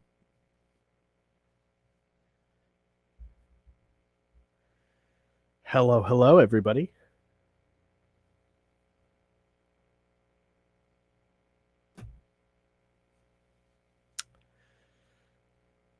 Evie is gone. All we have is George. How's it going, Andrew? Tori? Good, good. Good. Got 700 words in that sprint. Nice. Oh, Coming along. it's coming along. We're officially like less than 200 words from hitting 40,000 total. Nice. We're getting there. Do you have a like rough percentage for how much that would be? Yeah, it's about 40%. 40%? Nice. 40, Oh, that's right. You 45%. said, yeah, it's About really 100K. easy 'cause yeah, 100K is what you're going Ish. for. That makes everything real easy. Yes, it does. That was on purpose, so the math isn't hard for me to do. That's awesome. It all works out. Yep. Kate is back as well. Andrew, how'd you do? Good. I had to go in and do some shading on the piece, and I have written a few words. 11 words. 200 words. More than 11.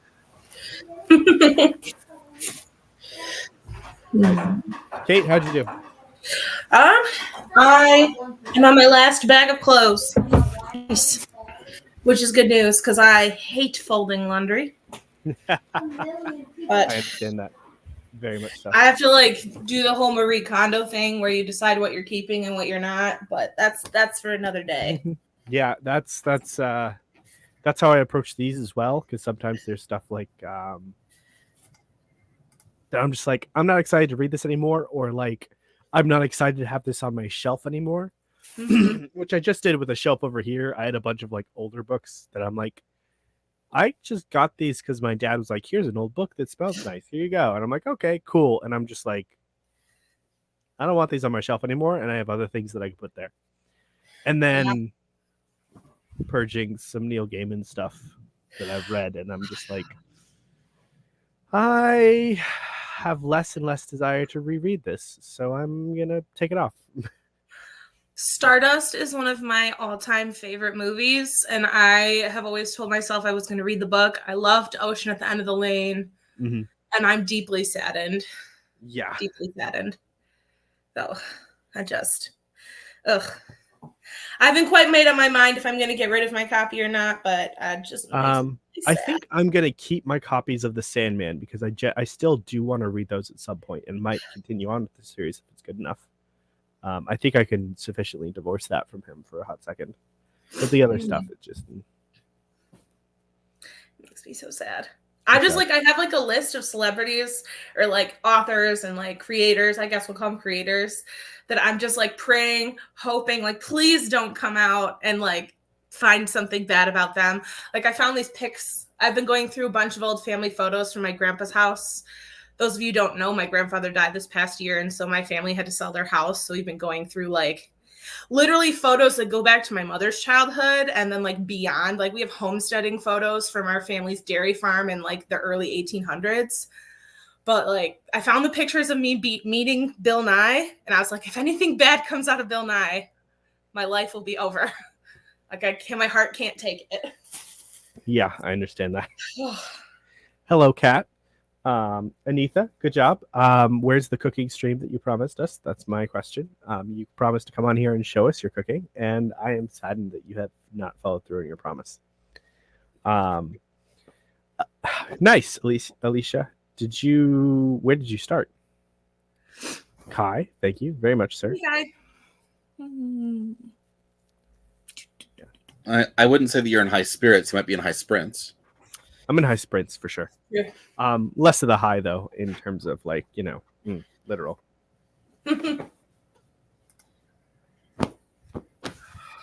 Yes. I think I've been watching Criminal Minds whilst y'all have been sprinting to keep me occupied, but I might go back to my audiobook at the next sprint if we sprint again. Nice. Oh, look, it's an Evie. And of course, she can't sit down because George has her spot, and legally she cannot move. Yeah, the cat. George is in the way.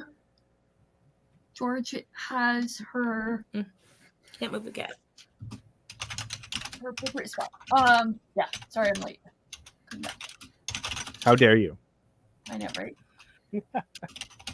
Oh, I've been waiting for Fitz to come and grace us with his presence, but I don't know where he is. He's probably in the basement because it's cool down there. That's fair. We moved my couch from my old apartment in, and so it's like his couch and it smells like him, and so he's been laying on it for the last couple of days. Nice. I'm always amazed how much like ground all of these books cover when I spread them out. Because like I don't have any room to actually like walk around like at all other than like tiny spots, and like my bed is pretty much completely covered. Mm-hmm. A lot of books. Do you have a count, Pete? No, I have not done that on purpose. I kind of want to, because apparently, and I don't know if this is the truth, but a library must contain 1,000 books. I don't think I have 1,000. I've heard. I don't own 1,000 books. Like, I'm fairly certain I don't. But I want to know how close I am, because it's my life's goal at some point. I am fairly sure that I am probably pretty close, because I know Star Wars books, I think I have 200 to 300, right? Because I remember when this shelf was full of all of the books that were up here, which are mostly mass market paperback, because this is a really, really deep bookshelf. Mm-hmm. I counted them, and there was like 200 or 300 of them. Do you have like multiple layers of mass markets on that shelf? There's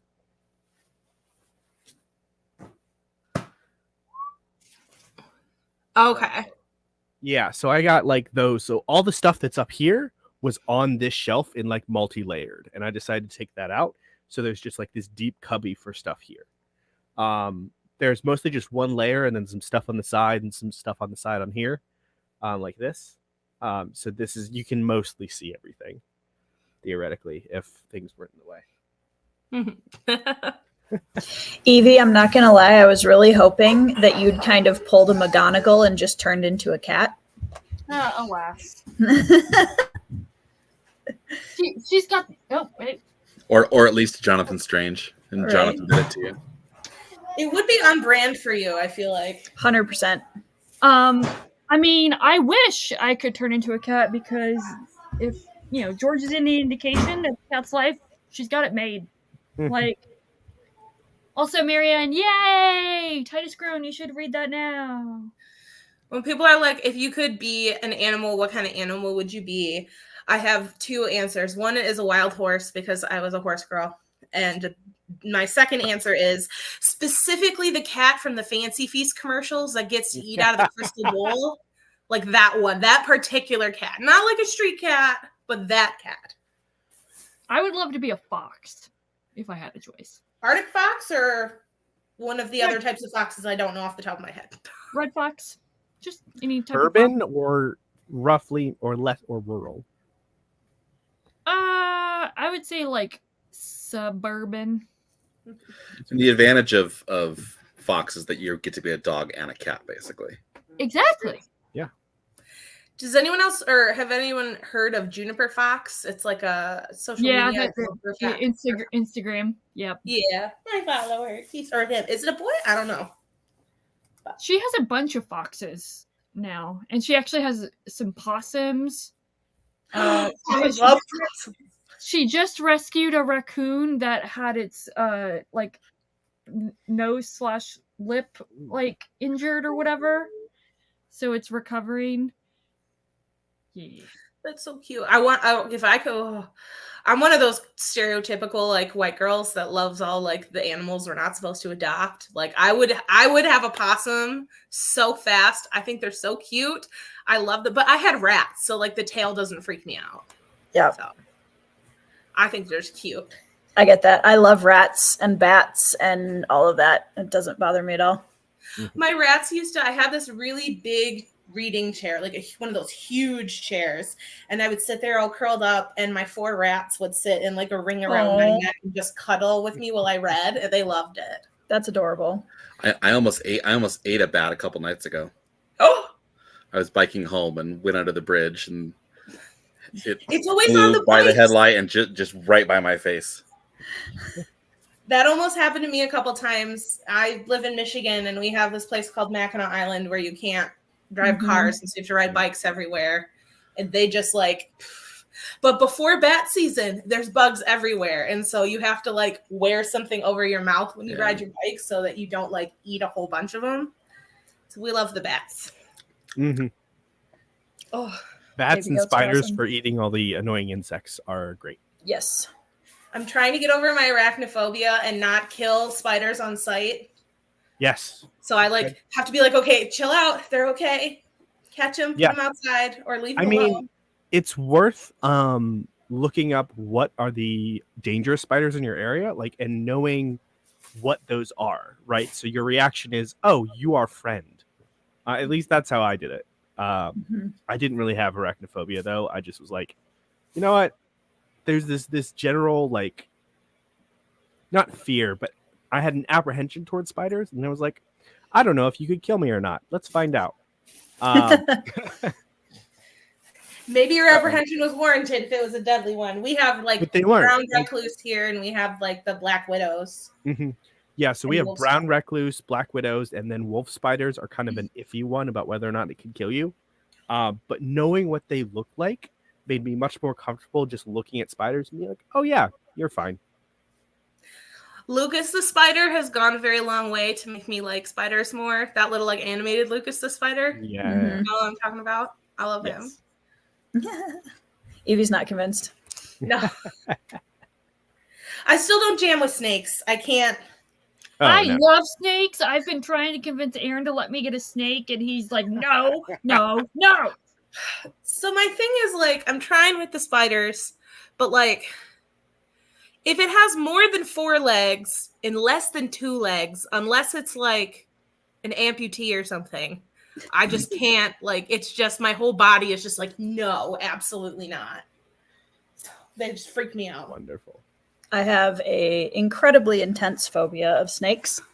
Oh no. To the point where like I've worked really hard for years to do my own exposure therapy, and I can now be in a room with snakes behind glass walls, like in their cages, and like not have a full-blown panic attack. That's how bad it was. Congrats. Yep. You're doing great. I still have like a physical reaction, like up and down my spine, and I start like freezing. If they're laying in a puddle, that's fine. Like if they're just in their little curled up thing, that's okay. If they're like awake and moving, nope. Mm-mm.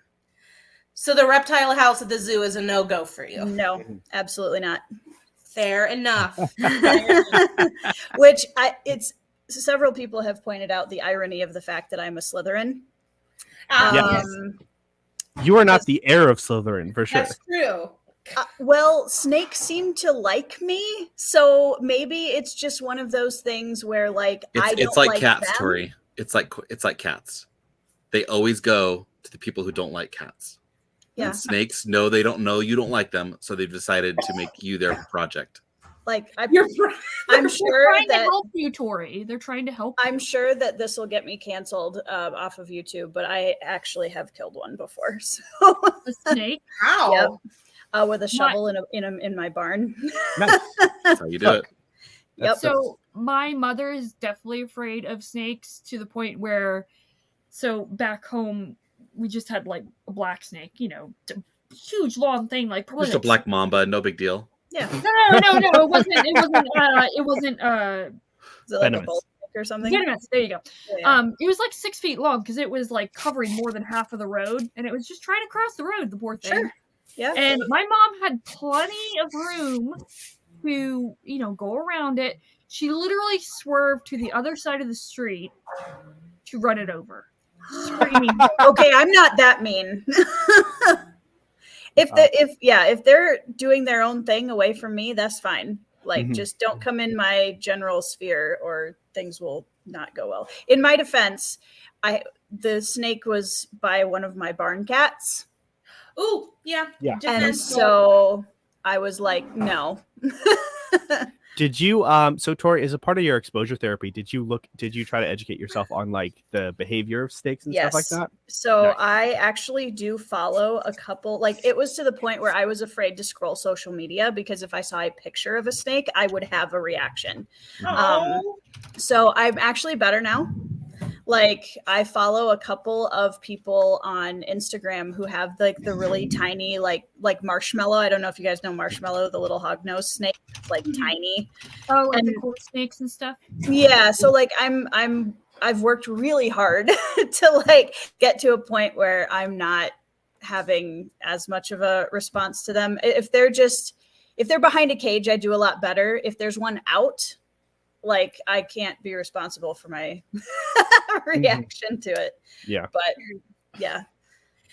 With a shovel, I give you props for that. I'm not that brave around snakes. Once I saved a frog who was being eaten by a snake.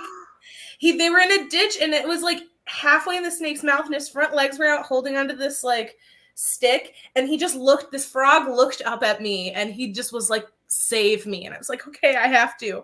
So I got a broom and I was terrified. I was terrified that the snake was going to climb up the broom at me. Yep. And I'm like trying to get all of my courage up to just poke the crap out of the snake with the broom handle.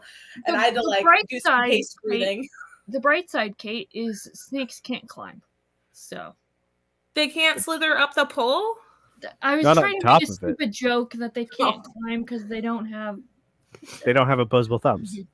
And you now have the kingdom of frogs that are at your beck and call. Exactly. That's true. I do like my froggy brethren. Mm-hmm. Yeah, frogs are great. Do you know that guinea pigs can't jump, so you can keep them? They can't jump or climb, so you can keep them in cages without lids. Oh, interesting. That's just my fun animal fact of the day. I love guinea pigs. I love their noises. They're They just adorable. make me smile. The little weep, weep, weep, weep, weep. It's the best. I had rabbits for a while. I like rabbits. Rabbits are cool. I love them. Do you think Heir to the Empire? Yeah, that's where I was gonna start. Ignore what Evie says. Evie doesn't have an appreciation for Star Wars, of course, because she's just wrong. So one thing. No, to summarize, actually, to make it more simple, Pete, I don't know how to read to have fun. Actually, I don't read to have True, fun. exactly. So. Evie cannot read to have fun to save her life. Things to understand about the Star Wars novels: there are 2 canons, and then there are also other books that just you can ignore. There are hundreds of books.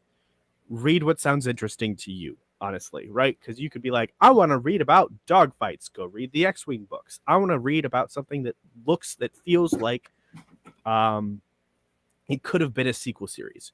Go read the Thrawn trilogy with Heir to the Empire.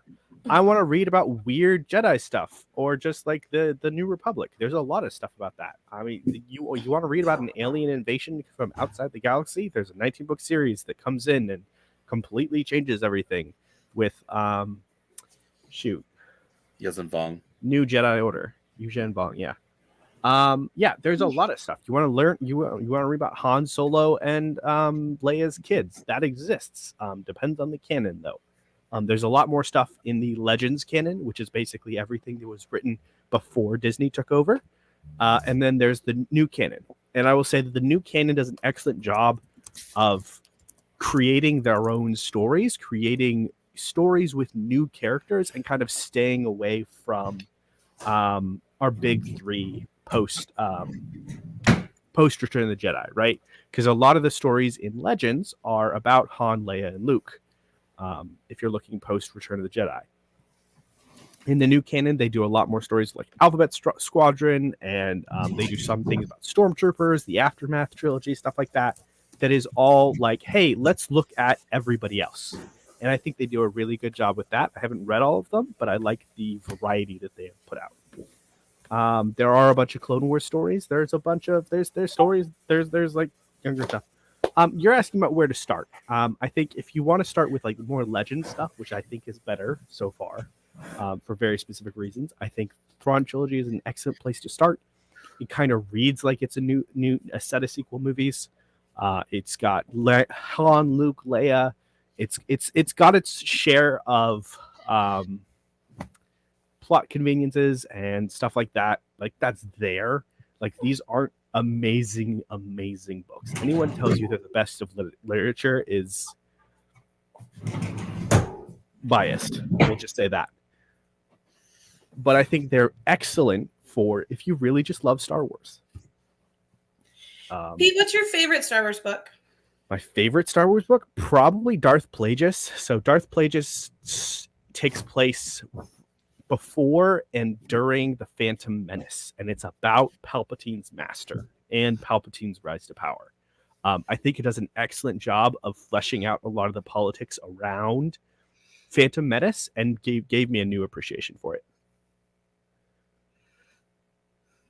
So there's that. Other really good places that you could start all the way at the beginning with Dawn of the Void, which is like, hey, what were the Jedi before the Jedi? I wouldn't recommend that if you wanted to, even if you wanted to do chronological. You could start with some more like clone focused stories, and this is clones before the Clone Wars, so clones before the inhibitor chips, and that would be, I think it's the Republic Commando series. They actually pop up in the Clone Wars, but like one scene.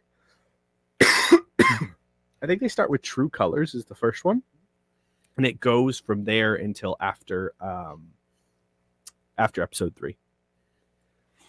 There's also some good stuff with bounty hunter stuff, right? So we have the Bounty Hunter Wars with Boba Fett, and this is again like pre-Disney Boba Fett. We have the Han Solo trilogy. There's some books with Kenobi in them. There's a book literally called Kenobi, which is what they could have used for the TV show, but I don't think they did. I haven't read it yet. I need to. Yeah, there's a lot of good stuff. Another really good place if you want to do more like Anakin focused stuff, there's a loose trilogy called the Dark Lord trilogy that is Labyrinth of Evil, the novelization of Revenge of the Sith, and then I believe it's like Darth Vader, Dark Lord or something is the third one. And I've heard really good things about that trilogy as well. Like they're written by different authors, but like especially I've heard really good things about the novelization of Revenge of the Sith. So it's definitely wide. I would honestly just ask your boyfriend like what are some of his favorite books and go for some of his favorite stories, and then or be like, okay, if your favorite story is like something in the New Jedi Order, here, let me see what books I need to catch up and get context for that story. Good bonding time too. Exactly. Great bonding. So fun times. That's a spiel. Cool. Andrew, how much of the Star Wars books have you read? What have you read there? Less than I care to admit. I forget what I've read, honestly, half the time because a lot of it was reading as a kid. Yeah, my brother read a lot more than I did. I have a few of my favorite like Star Wars stories comics I've read, including the least canonical of all is my favorite, and that is where Han is on the run and he jumps without doing any astrogation and comes across this green world and ends up crashing the Millennium Falcon and dies. And Chewie goes up into the trees to just watch over him, and then it jumps several hundred years, and there's this guy with a leather hat who's going through the forest with a little Asian boy, and they find this old temple, and it's the Millennium Falcon that's crashed, and there's rumors of this Sasquatch that protects it, and then Indiana Jones looks at the body of his pre-incarnated version of Han Solo, and it's an amazing short. It's like 6 pages long. That's amazing. Yeah. That somebody had a lot of fun doing that. Yeah. We're doing wild favorite animals now. Well, some of us have not read a single Star Wars book, Pete, so we can't nerd out like you can. Shame. All right, you're missing out, is what you're doing. Sorry, that's your own fault. Yeah, because I honestly don't spend my time reading enough books. No, you don't. Clearly, you really don't. You have too much time writing and stuff like that. You could be reading. Yeah, priorities, honestly. Yeah, they're just all wrong. You need to actually like just read. That's all you need to do. Just who cares? The kids can take care of themselves. You just only read. Yeah, I'd be done with Lonesome Dove already, which would be great. Yeah, exactly. Yeah. The kids can just read if they need something to do. It's fine. They need to eat books. I mean, sure, we'll go there. It'll be like that. It'll be like Hook, right? The movie? Nice pull. Yeah, the movie. Okay, I still haven't seen it. Oh, I'm sorry. I'm so I ashamed know. of you. Trust me, I know. It's one of my husband's favorite films. I started it. I got bored. I'm sorry. I got bored and I stopped watching it. How can you get bored by that movie? I does not compute.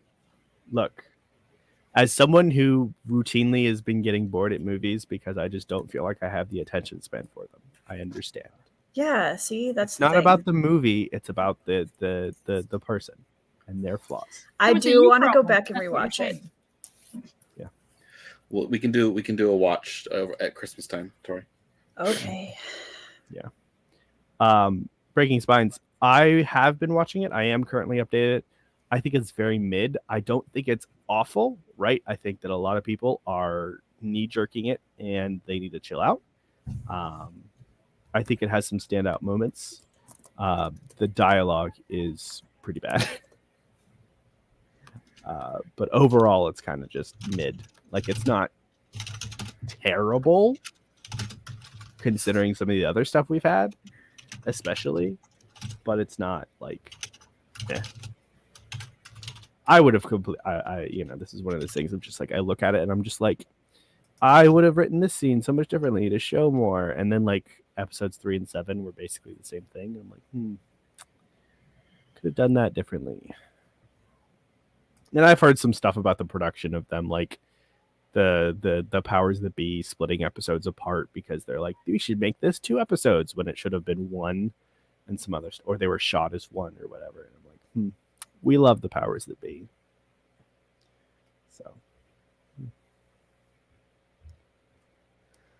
So you guys want to do another sprint? Yes. Let's do it. All right.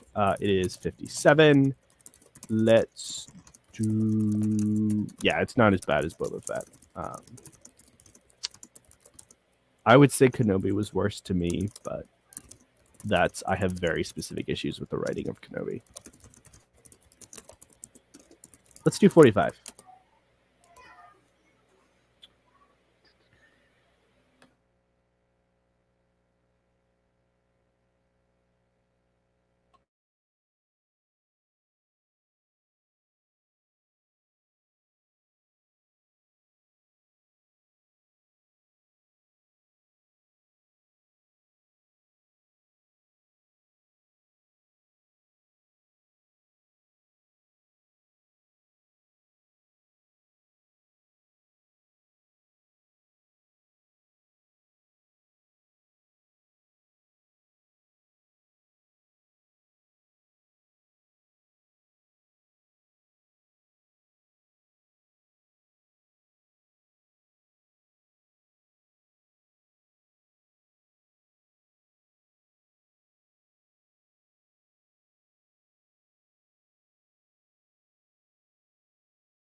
Someone dropped by to say hello.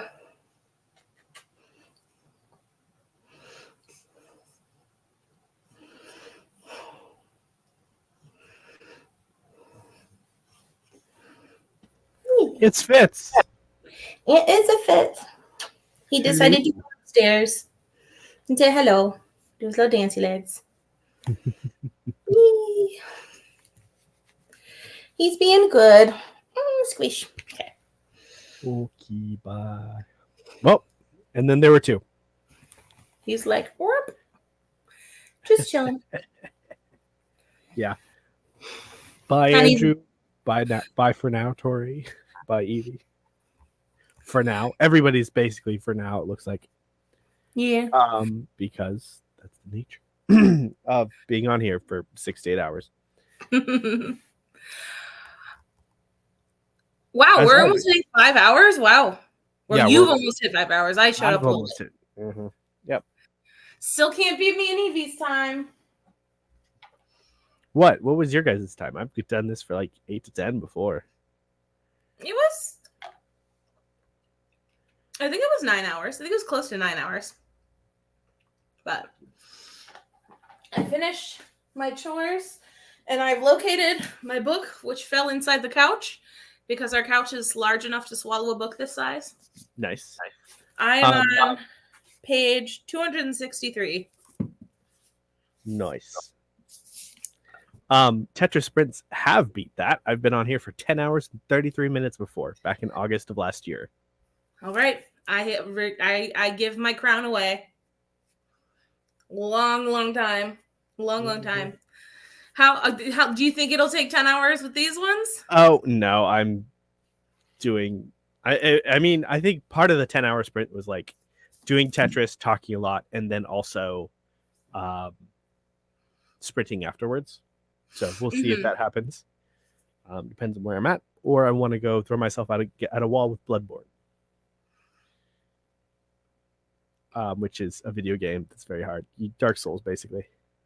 Oh, is it part of the Dark Souls franchise, or is it just like a it is. like that? It is. It is the dark. It is like the.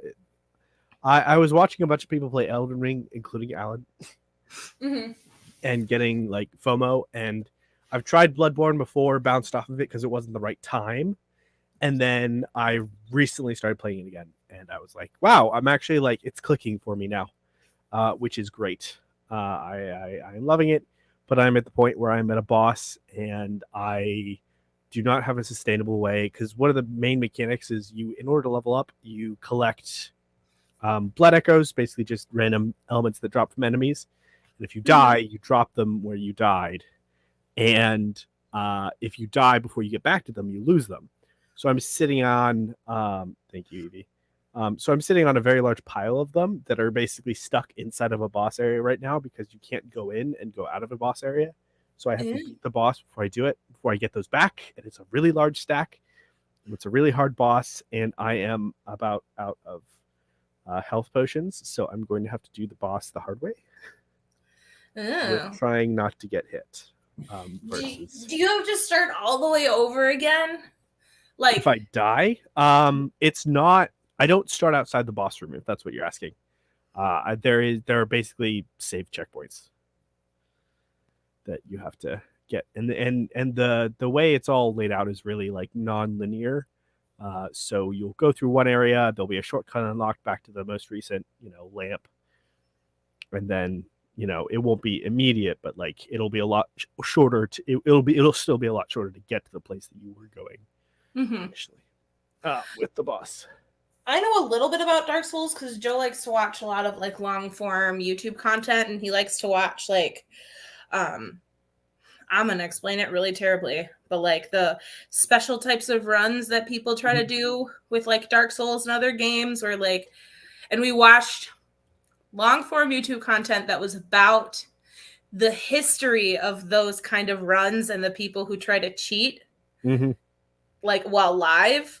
And like if you're like, so like you try to beat one game on the hardest mode without getting hit once, or you try to beat like all of Yeah, the no hit games in a runs, row stuff like without that. getting hit once. It's like crazy. Yeah, those things. Or there's one. I think there was one girl that cheated. That she was trying to do a. I think was it Mario 64 blindfolded, and she was cheating.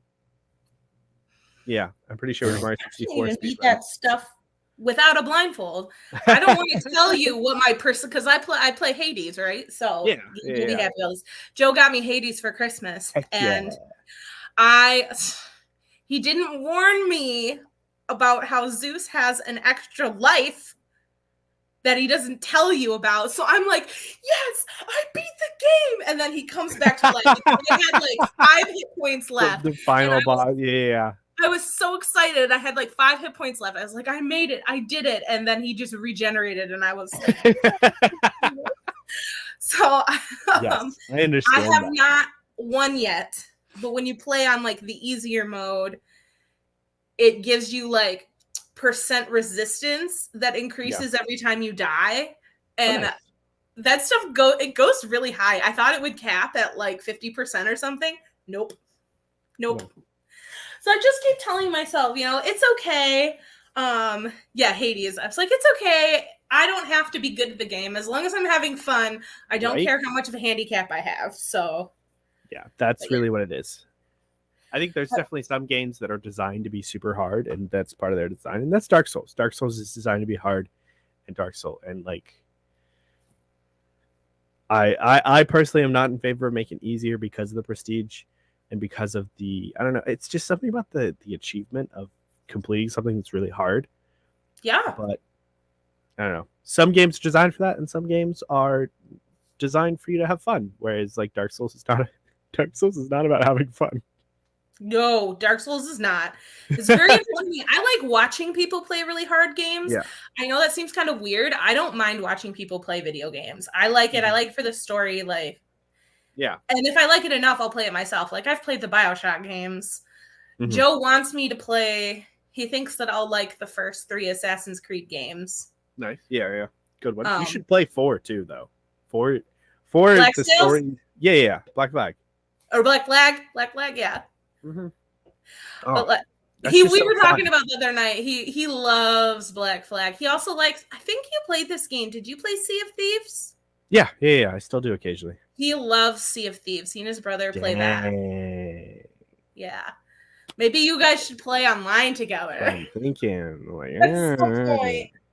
But yeah. So I really want to beat Hades, and I want Hades 2. Because it looks really good when it comes out. Yeah. I'm excited. It's in beta. I think there's like some open beta stuff, or it might. I think it's open beta.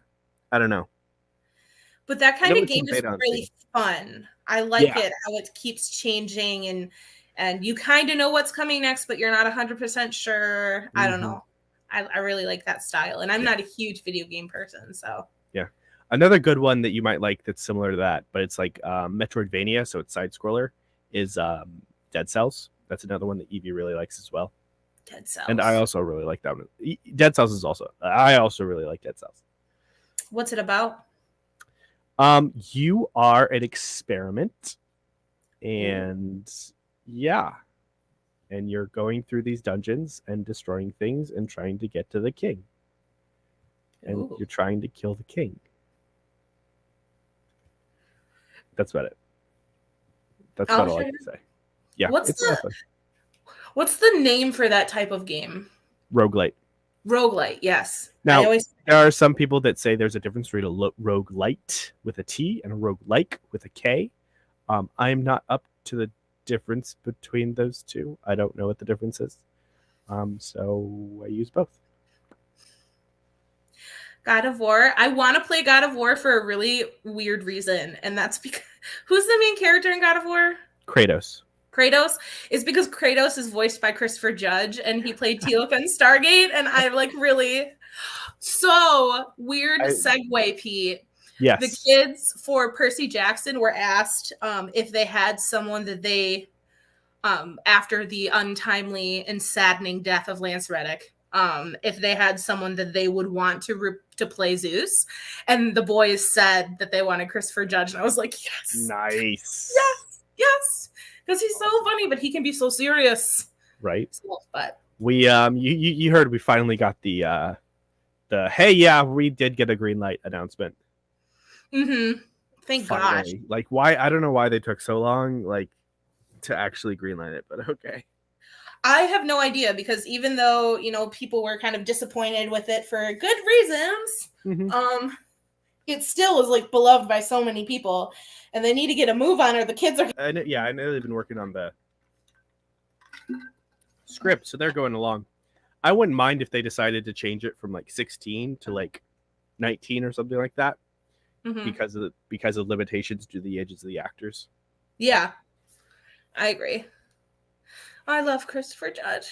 I want Last Olympian in a series. I want that. I just want them to get to 5 seasons. I know that's a lot to ask, but I need to see that on the big screen. Yes, I agree. I love The Last Olympian, but my personal favorite book out of the 5 was the Battle of the Labyrinth. And I want to see the Labyrinth. Oh yeah, that's going to have to be super stunning. Like, that's going to be that's probably going to be their most expensive. Well, Sea of Monsters could probably give them a run for their money, but I think the Labyrinth overall would probably be the most expensive. I don't know how they're going to make Briare's, though, because that's going to be some clever CGI stuff. So much CGI. Yeah, and it's going to look so just like weird and gross, and like with all the arms and things. And they talked about him briefly in here because he is the husband of Percy's sister. So they just mentioned him, and I was like, I remember who that is. So, but I don't know. It's going to be so good.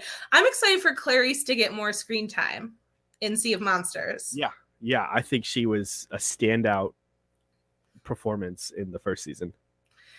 And I hope they give her little like romance arc that she has. Yeah, honestly, I would be in favor of that being something that they change. So instead of Clarice doing her whole thing where she's like, screw y'all, bring him along. I agree. I think that would be, I think that's one of the stories that are in the first 5 books that could be easily, because it kind of comes out of nowhere in Labyrinth. It's like Clarice has a heart. What? Yeah. So this would be a great time for them to flesh that out. It was really funny watching some of the news around the first season, because there was a lot of theories about like, oh my gosh, Clarice and Luke are going to get together and some other stuff, and stuff like that. And it was wonderful to see so many people theorizing about the show and not having read the books. I think that was a very beautiful moment in time of just like, I'm glad you're also enjoying this, and that it's not just people who have read the books that are watching it. But it is a little painful to see everyone fall in love with Luke. Painful. That was delightful. It's like, to bring ACOTAR in it for a moment, there are so many people, you read the first ACOTAR book and everyone's in love with Tamlin, and you're just watching these people, you're like, oh no, just wait. Oh, does he do a heel turn? Yeah, he's like, so they take the Beauty and the Beast story, and which is the first book is like a retelling, but our main character kind of overlooks all of the toxic things about Tamlin, who is supposedly her beast. And then as the second book goes on, you realize just how toxic he is and how suffocating he is. And then he becomes not like the villain, but like a villain for her. And so he's just a real poopy dude. And there's one famous TikTok of this girl who only read ACOTAR, and she got a tattoo of Tamlin's name on her body. No, like, no, you just don't do it until you've read all the books. Like, just don't do that. That's the only reason why I'm there. I think there are like characters in Stormlight that I would love to have like tattoos of if I had tattoos, but I also want to wait because of that. Have you seen Daniel Green's Syl tattoo? No, I haven't. I was hoping that somebody that Sanderson would have balls and make him get a Moash tattoo, but no luck. Yeah, but the Syl one, I don't know if I can find it. Let me see if I can find it. But someone knocking on my door. Well, I am not going to answer that. I think this is it. That's kind of a. I can't show all those. That's really creepy. Okay. I'll find it and send it to you later. I know Mormons can't get tattoos, Evie, but it was a very specific thing around this specific tattoo. It was a fundraiser for some. It was some charity fundraiser, and that whenever you donated, you were like, "Hey, this person told me to donate," and whoever got the most money donated under their name, kind of, would pick Daniel's next tattoo. And I think it was between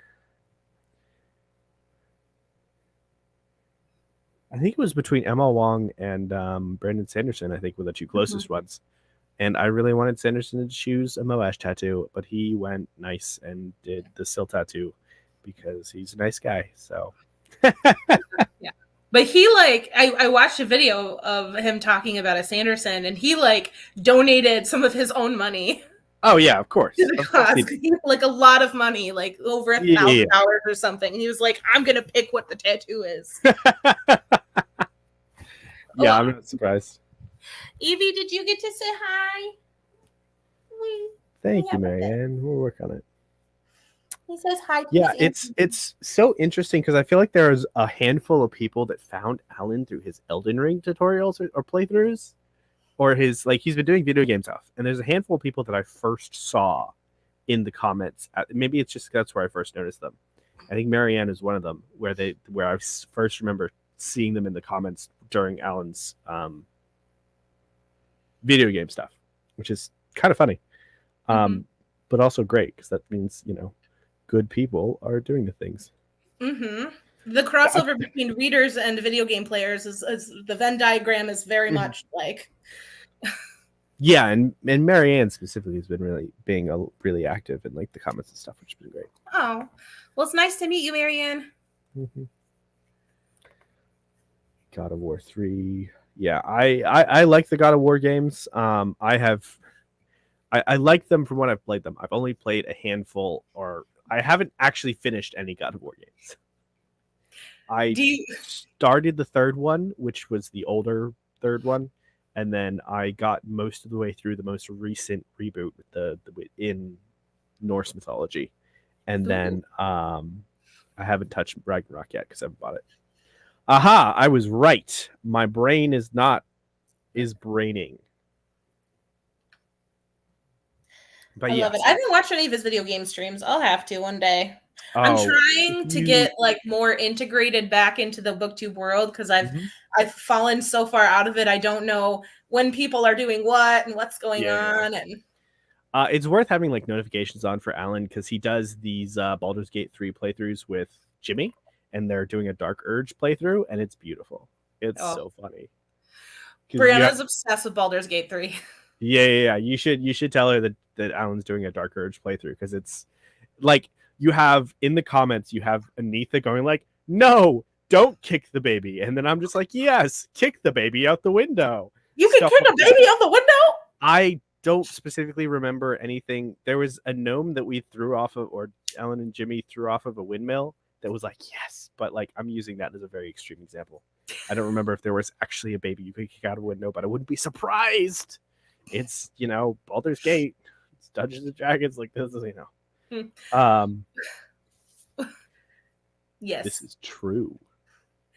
If you've read them all, Marianne, I don't know if you have. Not to plug my own channel because I haven't posted anything in a good year, but I did a predictions video between reading the third and fourth books, and it's unhinged, and I'm wearing a aluminum foil hat, but it's probably my favorite thing I've ever made. So you should watch that if you're entertained by Yes, do it. It was. I think I remember watching some of it because I don't remember. I don't think I watched it between 3 and 4 because I read 3 and 4 back to back. But oh yeah, I actually need to go back and watch that. I remember the moment that I read the big twist at the end of the fourth book. And I immediately texted both Evie and Greg, and I was like, holy bleep, I was right. And they were both it's about time. Oh, well, most proud moment. That's wild that you predicted that in a random fit of conspiratorial thinking. I don't know. It must have been all the tinfoil. Yeah, absolutely. It was a stroke of genius, but yeah. I haven't played Baldur's Gate 3. I don't know much about Baldur's Gate 3, but I know way too much about the relationships you can form in Baldur's Gate 3. I have this very vivid memory. I went to visit Brianna last fall, like right after the game came out and everyone was playing it. It's fall time in Michigan. There's corn mazes and apple picking. We go to this apple orchard and they make wine there. And we're like doing a wine tasting and we're like, oh, this chocolate wine is amazing.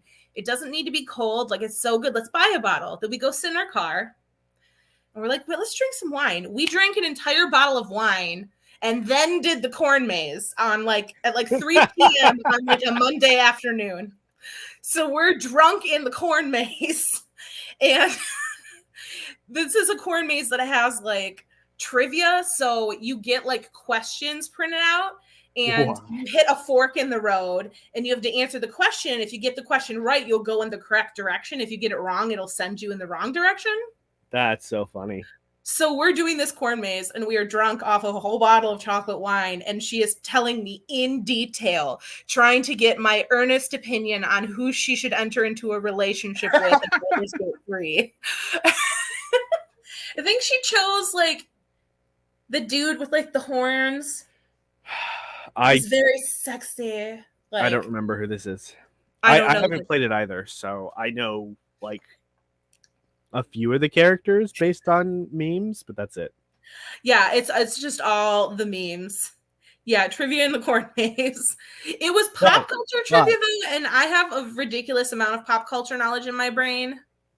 The one question that stumped me that I couldn't remember was how many members of One Direction there were, and I couldn't remember if it was 5 or 6. Wait, I thought it was 4. Nope. Nope. But yep. That's the character. Weil. Okay, yes. Will? Oh, I would have. Yep.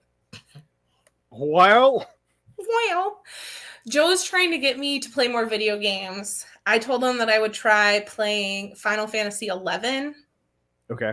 I don't know which one that is. It's the one that's like it's kind of World of Warcraft-esque, where it's like an MMO. Oh, okay. Yeah. And it's very intense. It's very intense. Oh, MMOs. Yes. And so we're trying to like get me set up on it. And apparently the server they play on, like to prevent people from like, I can't remember what the name of it is. I want to call it hotboxing, but that's wrong. Griefing? It's like you don't play 2 characters at the same time. Oh, smurfing? I don't know, but we have to like prove that we're both playing off the same IP because it won't let me connect to the game unless we get special permission from the server owners. Oh, that's wild. Yeah, it's crazy. So is that spoofing? I don't know.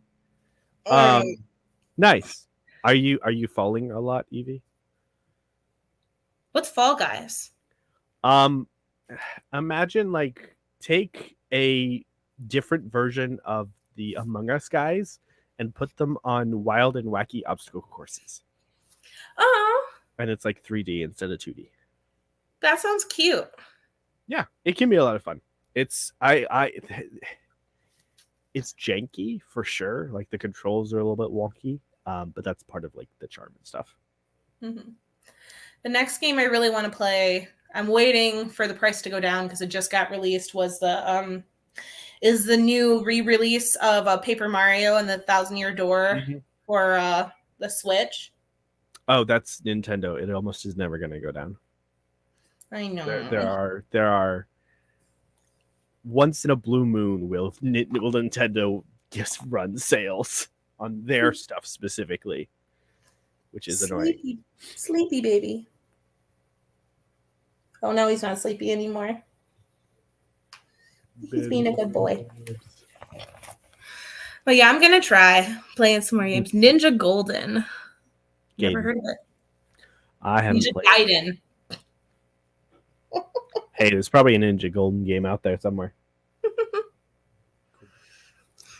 What's that about? Do you know what that game is? Not off the top of my head. Yeah. Whee. This is being really cute right now. I don't know if I ever told you guys that he jumped up on my stove in my apartment and burned his paws. Aw. Yeah, I had one of those flat top glass stoves.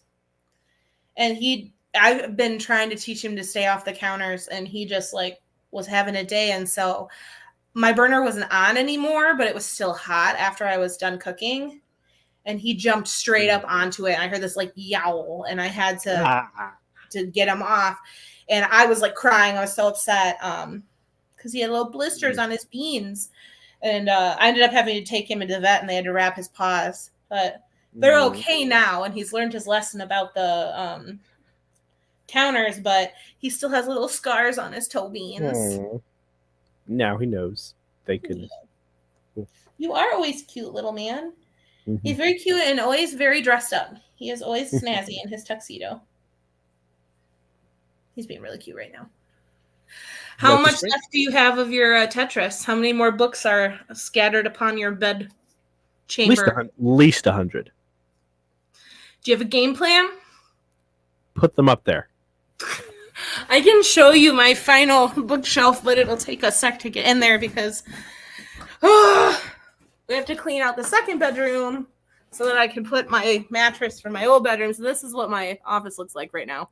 Nice. It's just boxes of books that need to go downstairs in the other two bookshelves. But I think I can get in here. And it turned out pretty nice. Yeah. I don't know how to do this. Yeah, Still those got shelves look great. Yeah, I still have my Sanderson shelf where everything fits nicely. Until. I got my Mistborn bookends up here. Yes, that's awesome. Yeah. And then, and my hop shelf over there, but we'll see. There's a lot left to put away. And I got to figure out where my Roshar map is going to go. You've seen the like the Lego stud Roshar map behind Sanderson in his videos? No. Okay, so he has, I don't know where he got it. I mean, it's obviously custom made, but like it's like if you look at his announcement or his weekly updates, there's like a Lego map of Roshar behind him that I want to recreate. Do you think you could recreate it with just plain Lego pieces on like a flat Lego board? Well, yeah, that's how they created it. Yeah. It's basically treat it like color by numbers, and it's fine. I wonder if someone put out like the key to it or something. That's what I would like to know. I need to like ask around on like Reddit and stuff and be like, hey, has anybody like done this yet, or can we just do it now? Let's put this thing together. I found someone made you can make like Lego sets on like the Lego website. Yeah. Like ideas for them. Someone made a Stargate one that's like the whole Stargate and a DHD, and it looks so cool. And I wish that they would make it because I would buy it. They'd have to get the license for it, and that's the issue. And license tax, or the tax that the stuff that, my God, like I don't know. Recently the prices for Legos have shot up exponentially, and it's ridiculous. It's because they're putting more custom minifigures in because there's a lot of adults that buy things just for the minifigures, so they're maybe putting more custom and expensive ones in there. And the Star Wars taxes, they've increased that probably too. Like, it's ridiculous. I would give a kidney for the Barad-dûr set. Right? Because it is so cool, and the little baby mouth of Sauron is so cute, but like there's no way I can justify $500 for a Lego set right now. Absolutely. One day. Yes, but much more extreme than you would expect. Like there's a set they're creating for the third time, and the biggest difference is like it's the mouth of the Starlight Pit, and then a little speeder. And I think there's one more minifigure, and all the minifigures are like super custom, whatever. And then the mouth of the Starlight Pit is slightly larger. It went from $35 to $80. Yikes. Yeah. Even they have a little Wally that I wanted. Just like the robot Wally. Set? Yeah. And even that was $450. I was like, Disney, jeez. Mm-hmm. Yeah, these the Star Wars heads were more expensive than I like to admit. They're annoying, but even that's like top of what I think. And then like the Lego Zelda Zelda set that they're putting out, the Deku Tree is like, I don't know, it's like $300-$400 for something that's like not worth that, even though there's some pretty custom pieces in there. Like a lot of it goes into is like custom pieces and stuff like that. Is really drives the prices up. I didn't know that they were making Legend of Zelda ones. That's really cool, though. Just one set. Like they've started doing more like video game stuff and getting stuff. Like they've gotten, Sonic. They did Horizon Forbidden West, and they're doing a Horizon Zero Dawn game, Lego game. So I think we expect that there's going to be more Horizon sets on the horizon. Which is exciting. Yeah. Is that what your giraffe do in the back is? Yes. Is he a Lego set? Yeah. For Horizon? That's what I thought. I knew he had to do with Horizon, but I could not tell you what his name was because I never played that game. It is the long neck. But yeah, custom Lego minifigures like Aloy here with like a custom, extremely custom like set, like the printing on the arms. Mm-hmm. Like printing on every section of the torso, every section of the legs as well, stuff like that just drives it up. Mm-hmm. There's a mall by me called the Great Lakes Crossing, which is it's a giant mall. It's like a mile to walk all the way around it. And they have a Legoland there. Ooh. And I kind of want to go see what they have. See all the expensive sets. Yeah. Yes. Sure. But I was never a Lego kid. I played with Connects when I was a kid. Connects were still the go. Connects were great. I had both. Mostly Lego though. Honestly, yeah. No, seriously, Marion, I get you. It's true. Like they're so enjoyable, but like it's a money pit. It's very much if you can afford it, go for it. But if you can't, don't. I already have books. I can't do more. Yeah, I can't be that person because I would be. I mean, I have the ADHD where you like get really into something for a very small period of time, and then your ADHD goes, I can't concentrate on that anymore. All of a sudden, you're in thousands of dollars of credit card debt, and you have no motivation to build any of the Legos that you have sitting in. Yeah, thankfully, I have not done that to myself, but yeah. Here I am with a very wonky read to unread book ratio, so. I also have a very terrible ratio there. My ADHD brain that I just discussed looked at the thing you had in your hand, saw red and white, and 100% for like a split second thought you were going to squirt whipped cream in your mouth.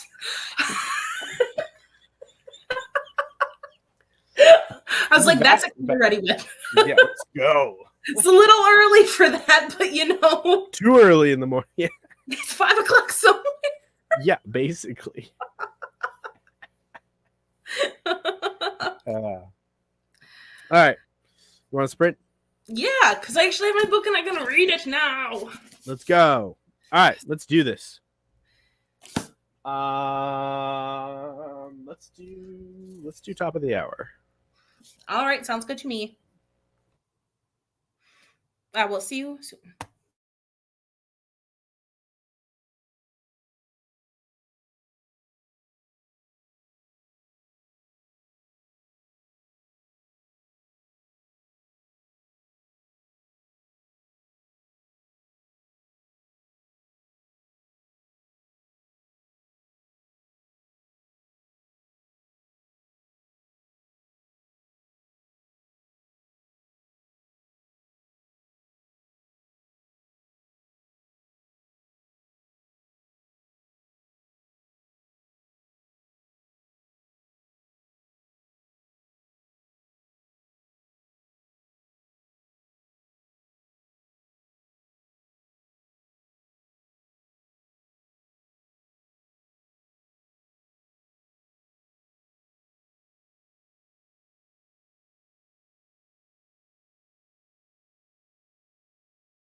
Hello.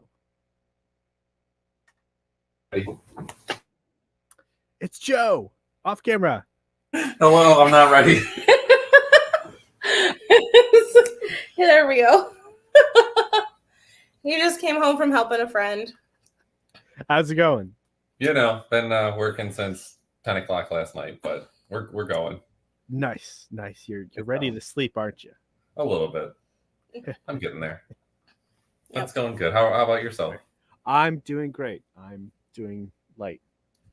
Probably less work. You missed the unbuilding and the building of the bookshelf. Well, that looks fantastic. Mm-hmm. That's the book wall I was trying to explain to you. I believe I've seen a previous iteration of it. Yep. Tear it down, build it back up again. Make sure I can get all the books that I need that I'm going to read soon. Yeah, he like has tiers. Like the books he's already read and not going to pick up again are at the bottom, and anything on his TBR has to be close to the top, or That's else it's not how it works at Jenga. all. Makes sense to me.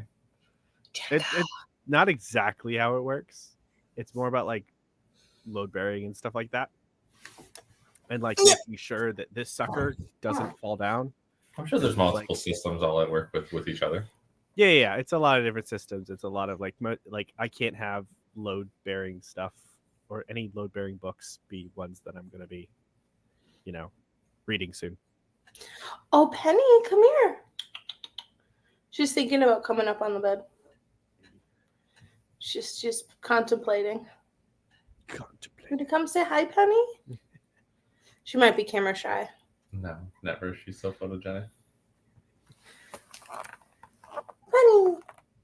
Penny. She's thinking. She's not sure. That's the peculiar, that book behind, well, obviously behind you, but to your, that one. I've seen that at the store and I've thought about getting it and it looks so cool. Yeah, it's Ballad of Perilous Graves. I know it has, what's the word? Transliterated. It has a bunch of New Orleans slang in it, which is interesting. I haven't read it yet. I have a friend that I bought it with that I need to read it with. Can Buddy read? Yeah, Buddy read it with somebody who exists here. Oh, a real person. Yeah, a real person. Well, I guess I'm not a real, I'm a real person. I mean, like, Instead of an internet person that may or may not be an AI, because the internet is populated by bots. if I were an AI, my life would be way more organized. You would think. It depends on who you're based off of. That's true. That's very true. So the cake was a monster cake, Anitha. When Joe was eating out of the cake, it's like 4 corners of a cake together that make one round cake. Did they see my shame? Briefly. I don't know if anyone was paying attention. I did not see your shame. It's good. He had the whole cake and he's just eating. But one corner of it was chocolate cake. The other corner is red velvet. Then there's carrot cake. And then there's a caramel cake, which I think is too sweet and kind of tastes like a cappuccino. But I had carrot cake. Nice. Yeah. Good thing about the internet is we can always go back and look at your shame in Oh yeah. Yes. in the internet video that is on the internet for all time. No, I heard him open the fridge. I was like, I was gonna get something to drink before he comes in here, and then he just walks in with the whole ass cake, and I was like, oh, okay. Serious business. It's that kind of day. Serious business. All the time. This is an exciting time, Pete, though, because Joe has never had his very own bookshelf ever. Heck yeah. So his books have all been like on the top of his closet shelf. Oh, okay. I owned many books in my lifetime. They've always just been borrowed and given, and I don't know. There's always just been a rotating here. Take this, and when I'm done, you can have it, kind of thing. Mm-hmm. So we're clearing off. He's gonna have his own cubbies and shelves in the bookshelves in the basement to put his stuff on, which is exciting. And then next thing you know, it's just your entire house is gonna be bookshelves.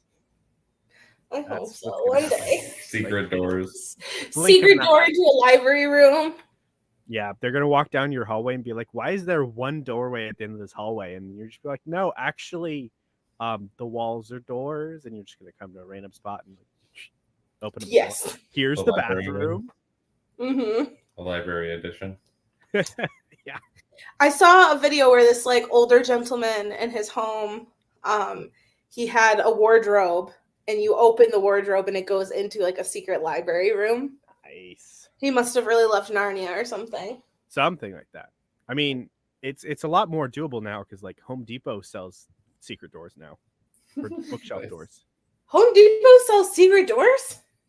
Yeah, I've actually like seen them advertising them at like near Home Depot near us. Have we not known this? Home Depot's your favorite place. I mean, I don't really spend a whole lot in the door section. That's true. Yeah. That's true.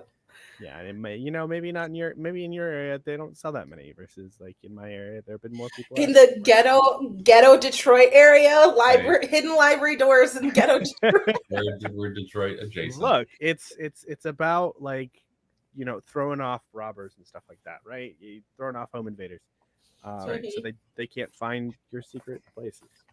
My Secret Sanderson books. The real treasures. Real treasures, yes.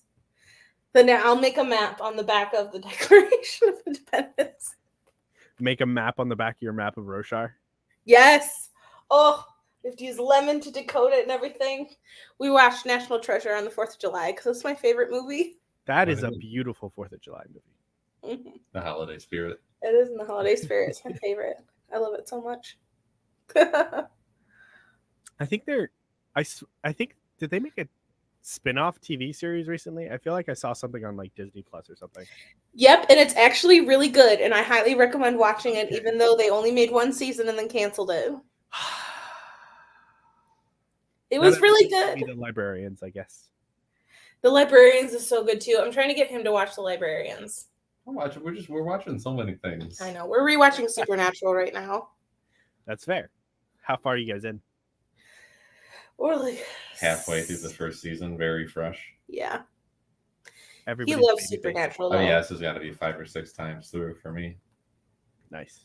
I don't think I got past like 8 or 9. That's all right. You're not missing season 8 out. or 9. Yeah. You routinely watch up to see the end of season 5, and that's it. That's pretty much it. That's a valid. That's where it was supposed to end, anyways. Yeah, and then they went on for freaking ever. 15 more seasons or something. I don't know. Did it get to 20? No, I think it was. I thought it was only 13 or 14, but I guess I could be mistaken. But I don't think it was that many. But I'm not sure. Might have been 15. Too many seasons. Too many is correct. Pete also plays Sea of Thieves. It's a good game. I may or may not have been trying to get up with another video game, buddy. I haven't played that game in a while. I'm just like really bad. I mean, that's fair. It's janky, and they're. And I play, I'm just changing a console lot of plebeian, things. so it is what it is. You play what? I'm on the console, so no, just keep gamepad, no mouse, keyboard. Mm-hmm. Yeah, Pen? Hey, Penny wants to read with us too. How many books you got left? Maybe 50. I don't know. Definitely a little bit less intimidating than when it was the beginning of last stream. So I got like that side of it kind of filled up all the way. So I basically just got to fill up this, and then I have another shelf that I can put extras if I want. Where's your space in that center area to put the books in? Here? Yeah. Yeah, it's like all the way up to the ceiling. Oh man.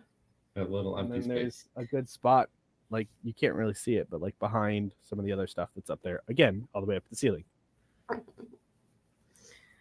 I'm so impressed. Mm-hmm.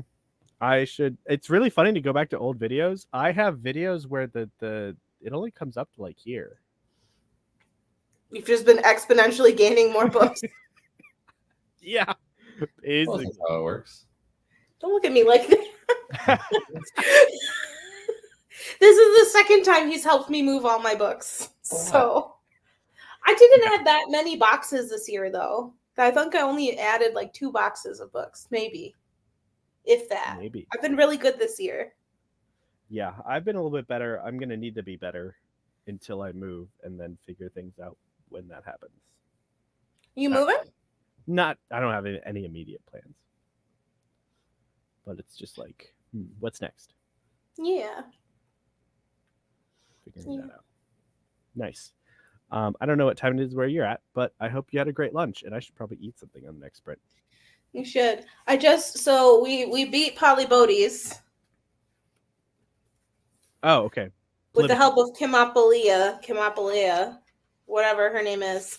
And I was rolling in laughter when Jason was like talking with her, trying to give her a new deal.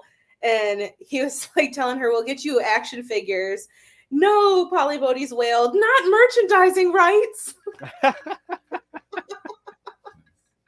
I was dying a little bit. It was so funny.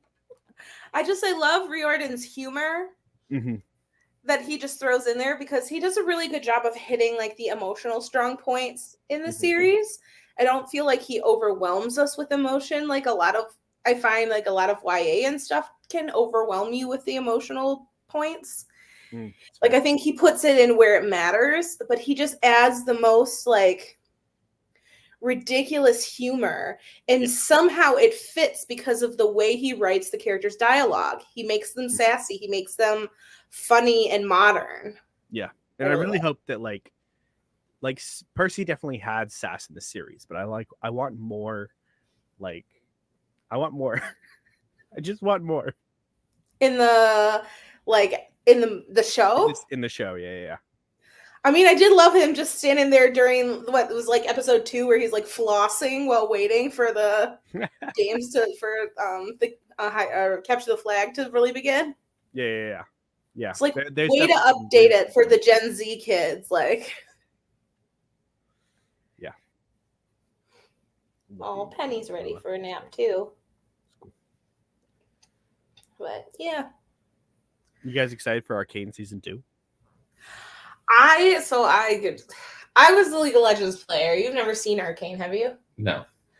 But I watched the first couple episodes of Arcane, and then I wanted to wait until it was closer to when the next season came out to watch the end of it. And so I haven't finished watching. What is it, October or November? I'm not sure, but I will be watching. I just recently rewatched it because I was like, I need it. It's so good. I love it so much. It's such a good style of animation. And I don't know where to like, because it's for an animation, it's a lot more on the realistic side of animation. It's better than like the Disney 3D Pixar animation that they're doing. Yeah. Like it's much more mature, which lends itself to the subject matter. But I just,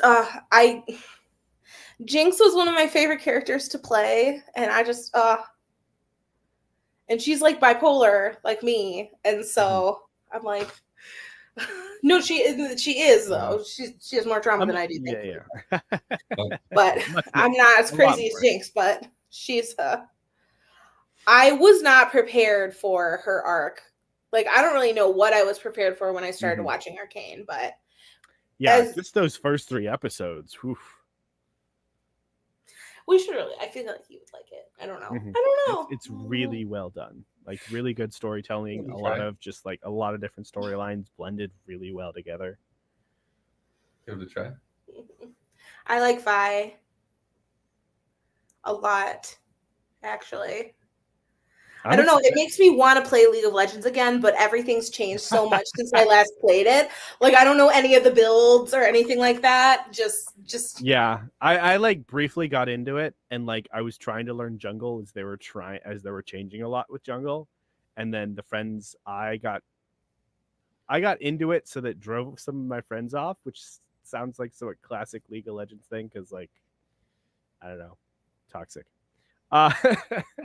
Oh, toxic, yes. I'm sure the environment of League of Legends hasn't changed that much. Oh, no, absolutely not. This is like, again, League of Legends is a quarantine zone. If League of Legends were to go away, so much toxicity would be unleashed on the internet, it would die. Yeah, probably. Or it would have to be funneled into more Call of Duty. Yeah, and then nobody wants that. But at the same time, like those, it wouldn't be able to, because like they're such different games. I don't know. Yeah, I think I don't know. I feel like League of Legends itself, and I might be wrong about this, just from my perspective, and as someone who is a girl and doesn't play a ton of video games. It picks and chooses her video games for specific reasons. Like I'm obviously way more likely to pick up something like League of Legends than Call of Duty. And that's like a very broad generalization. Like I know there are plenty of girls who love Call of Duty and are really good at Call of Duty. I am not one of them. I am terrible at first person shooters. Yeah. Awful. He's trying to teach me how to play Halo. Halo is a good one to start on.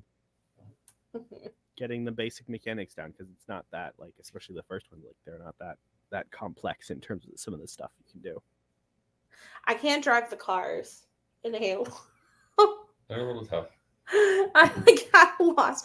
We did like the first 3 missions one night. I did the first 3 missions, but and he was like coaching me and watching me play, and he had to take it because I was like, I can't get this thing. I would just like flip the vehicle, and I could not. It happens. You get the hang of it, and then next thing you know, you're playing Helldivers and killing bots and everything all the time. Spreading democracy. Yeah, you got to spread that man's democracy. He knows what's up. Is that how Hellfire works? No, that's Helldivers. Helldivers. Oh, wait, what is Helldivers? You tried to explain that to me before. You know Starship Troopers, right? We just watched Starship Troopers for the first time ever. It's that. It's kind of like a blend of that and some like add in like a Terminator like bots as well. So like you are Super Earth, and you're fighting against the bugs, like just like in Starship Troopers, and you're fighting against the bots, the cyborgs, and then there's also another alien faction that isn't in the second game yet. But the bugs and the bots? That's too much. That's not fair. We should only have to fight one of them. The first galactic war was against 3, and we won. So we are Super Earth, and we are spreading managed democracy everywhere we go because we are right. That's right. All right. They should have made. Did they make a video game version of Ender's Game? No. I don't know if they've tried. The movie didn't do well enough, honestly. I never watched the movie. Yeah. Shada, you're doing great with only buying $4. That's amazing. A lot of ESTs. Okay, that makes sense. Yeah, I am. Marianne's also really hyped for Arcane Season 2, which is amazing. Okay. Yeah, I need to reread Jonathan Strange and Mr. Norrell at some point as well too. It's been too long. I'll be right back, Pete. Sorry. Okay. I'm gonna start the next sprint then. That's a perfect timing then. We will go to top of the hour again. Ba-doom.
Beep, beep, beep.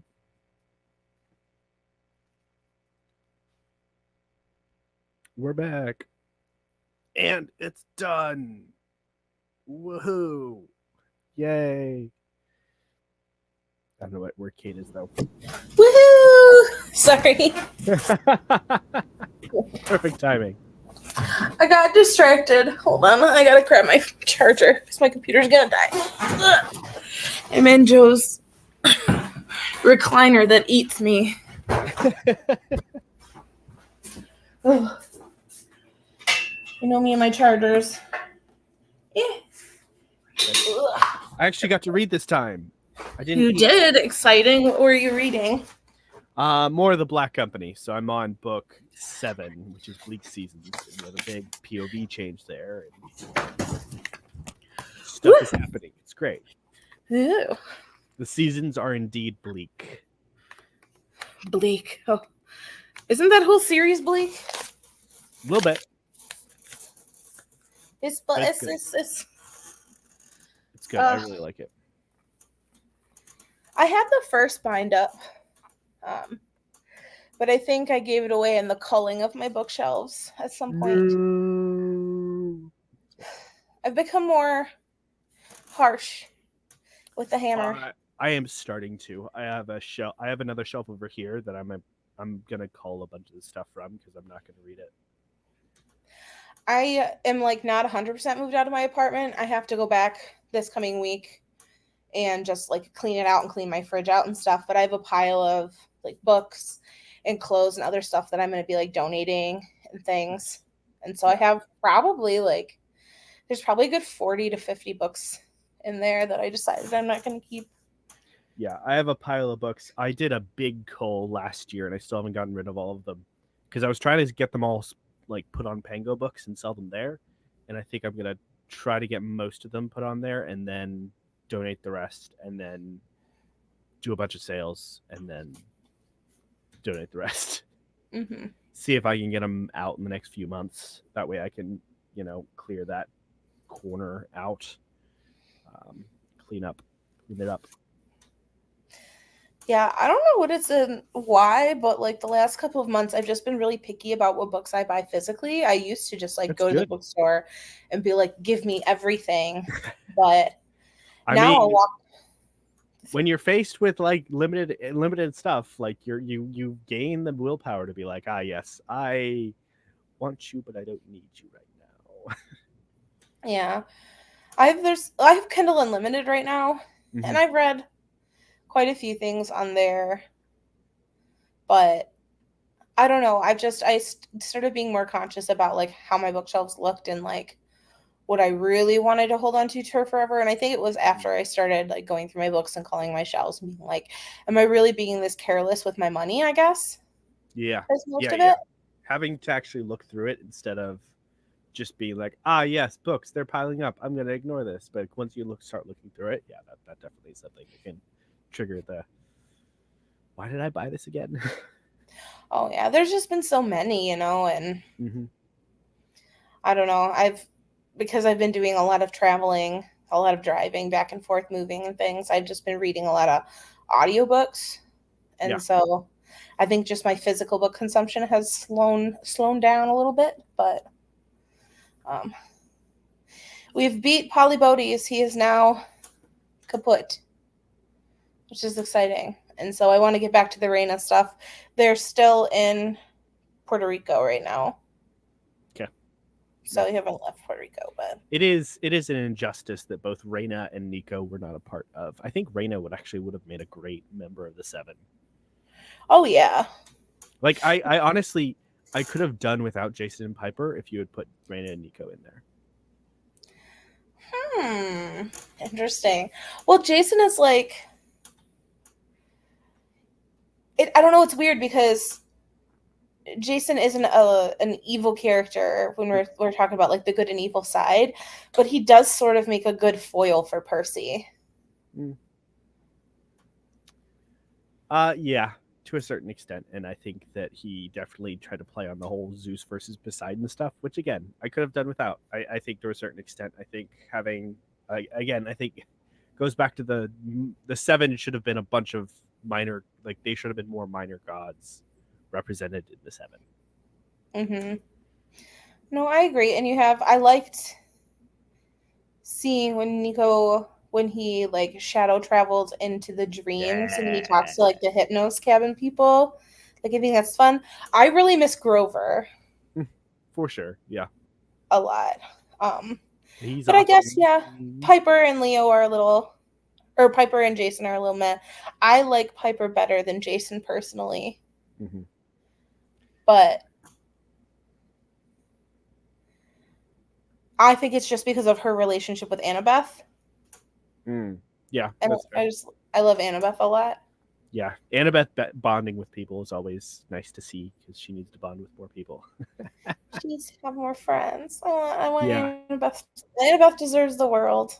And I'm that's here for another them. thing of like, if Piper was a daughter of Hecate, that would have been so cool because Annabeth would have been able to be like, all right, cool. Like I feel like there would have been a lot more explicit battle strategy that Annabeth could have used that would have been really cool. Well, you see a little bit of it, I think, with Hazel, especially at near the end of the House of Hades.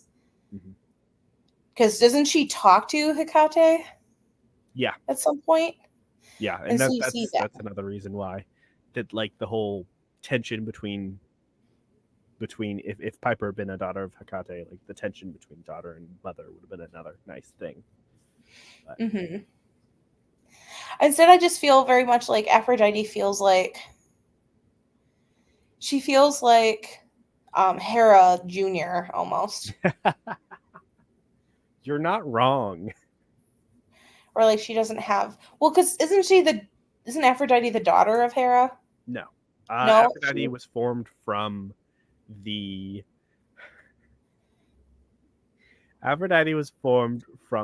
sea foam that fell from, depending on the version of the myth. I think it was either Auranos I think it was basically Auranos's balls in one version of the myth. The Greeks had no shame. Yeah. The other version of the myth is basically like the pieces of Auranos that were tossed in there, or the pieces of what's his face, the first villain. Oh my gosh, why can't my brain think of it? Not Chiron. Kronos. Kronos. Yeah. I'm probably mixing some stuff up there, but I do distinctly remember that was like the mist, not the mist, the sea foam made by somebody's balls splashing into the water after they were cut off. I feel like, I mean, the Greek, to be fair, like the Greek and Roman gods family tree is like so one of those weird. crazy maps. That's why they had to have Aphrodite not be another sister. Yeah. Yeah, there's only so much of that consanguinity you can have in a kid's book. I mean, not that they were kids' books originally. That's true. But I mean, in the Percy Jackson series books. Yeah, they kind of dance around it a lot. Yep. I like how it's like they're technically all related, but nobody really cares if you date someone unless you date someone from within your own cabin. God DNA doesn't count unless they're your brother or your sister. Well, at least with Athena stuff, like if she doesn't actually have the baby, you just like shows up, right? Yeah, because they burst fully formed out of their mother's head.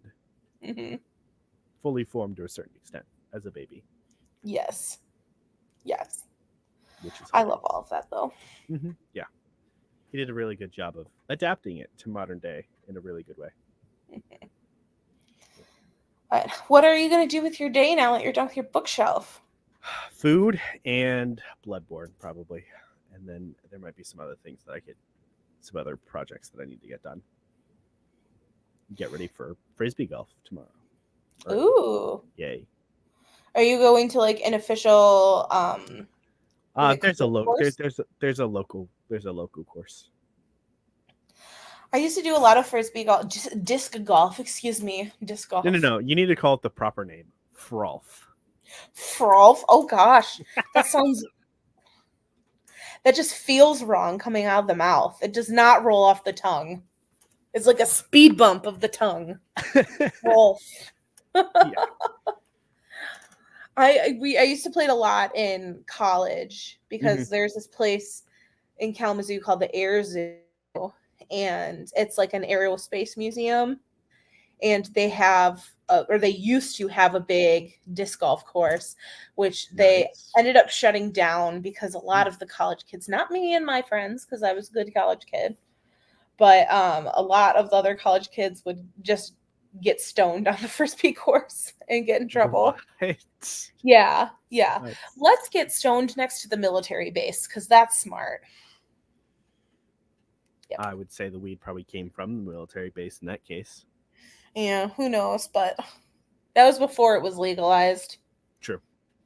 So I all got in some trouble, but True. you know. All right. I have to be an adult today and do a bunch of stuff. My phone got dropped in a lake or a river, and Ooh, I have to do like the insurance claim and all that crap to get a new one. good luck. You got this. That's always fun. Thank you. Cool. Well, I'm gonna wrap things up. Get this party off the road. Yes. It's been a good 7 hours. My feet hurt, and I got my exercise for today. Well, I'm proud of you. Your bookshelf looks beautimous. You were successful. A round of applause for Pete. And now you don't have to do it again for a couple of months. 3 to 6 months. Woohoo! Woohoo! When the stacks start piling up again, and I need to get rid of more stuff and move everything around because there's other books now that I want to. Who knows? Cool. Thank you so much for watching, everybody. Whether you're watching the replay or you're here now, I appreciate all your guys' comments and all that other jazz. Standard YouTube outro, all that other jazz. Like, comment, subscribe, and then thank you for everybody that also was here on camera, Kate, and everybody else that is not here right now. Have a great rest of your day, everybody, and make sure to get some rest because rest is super, super important.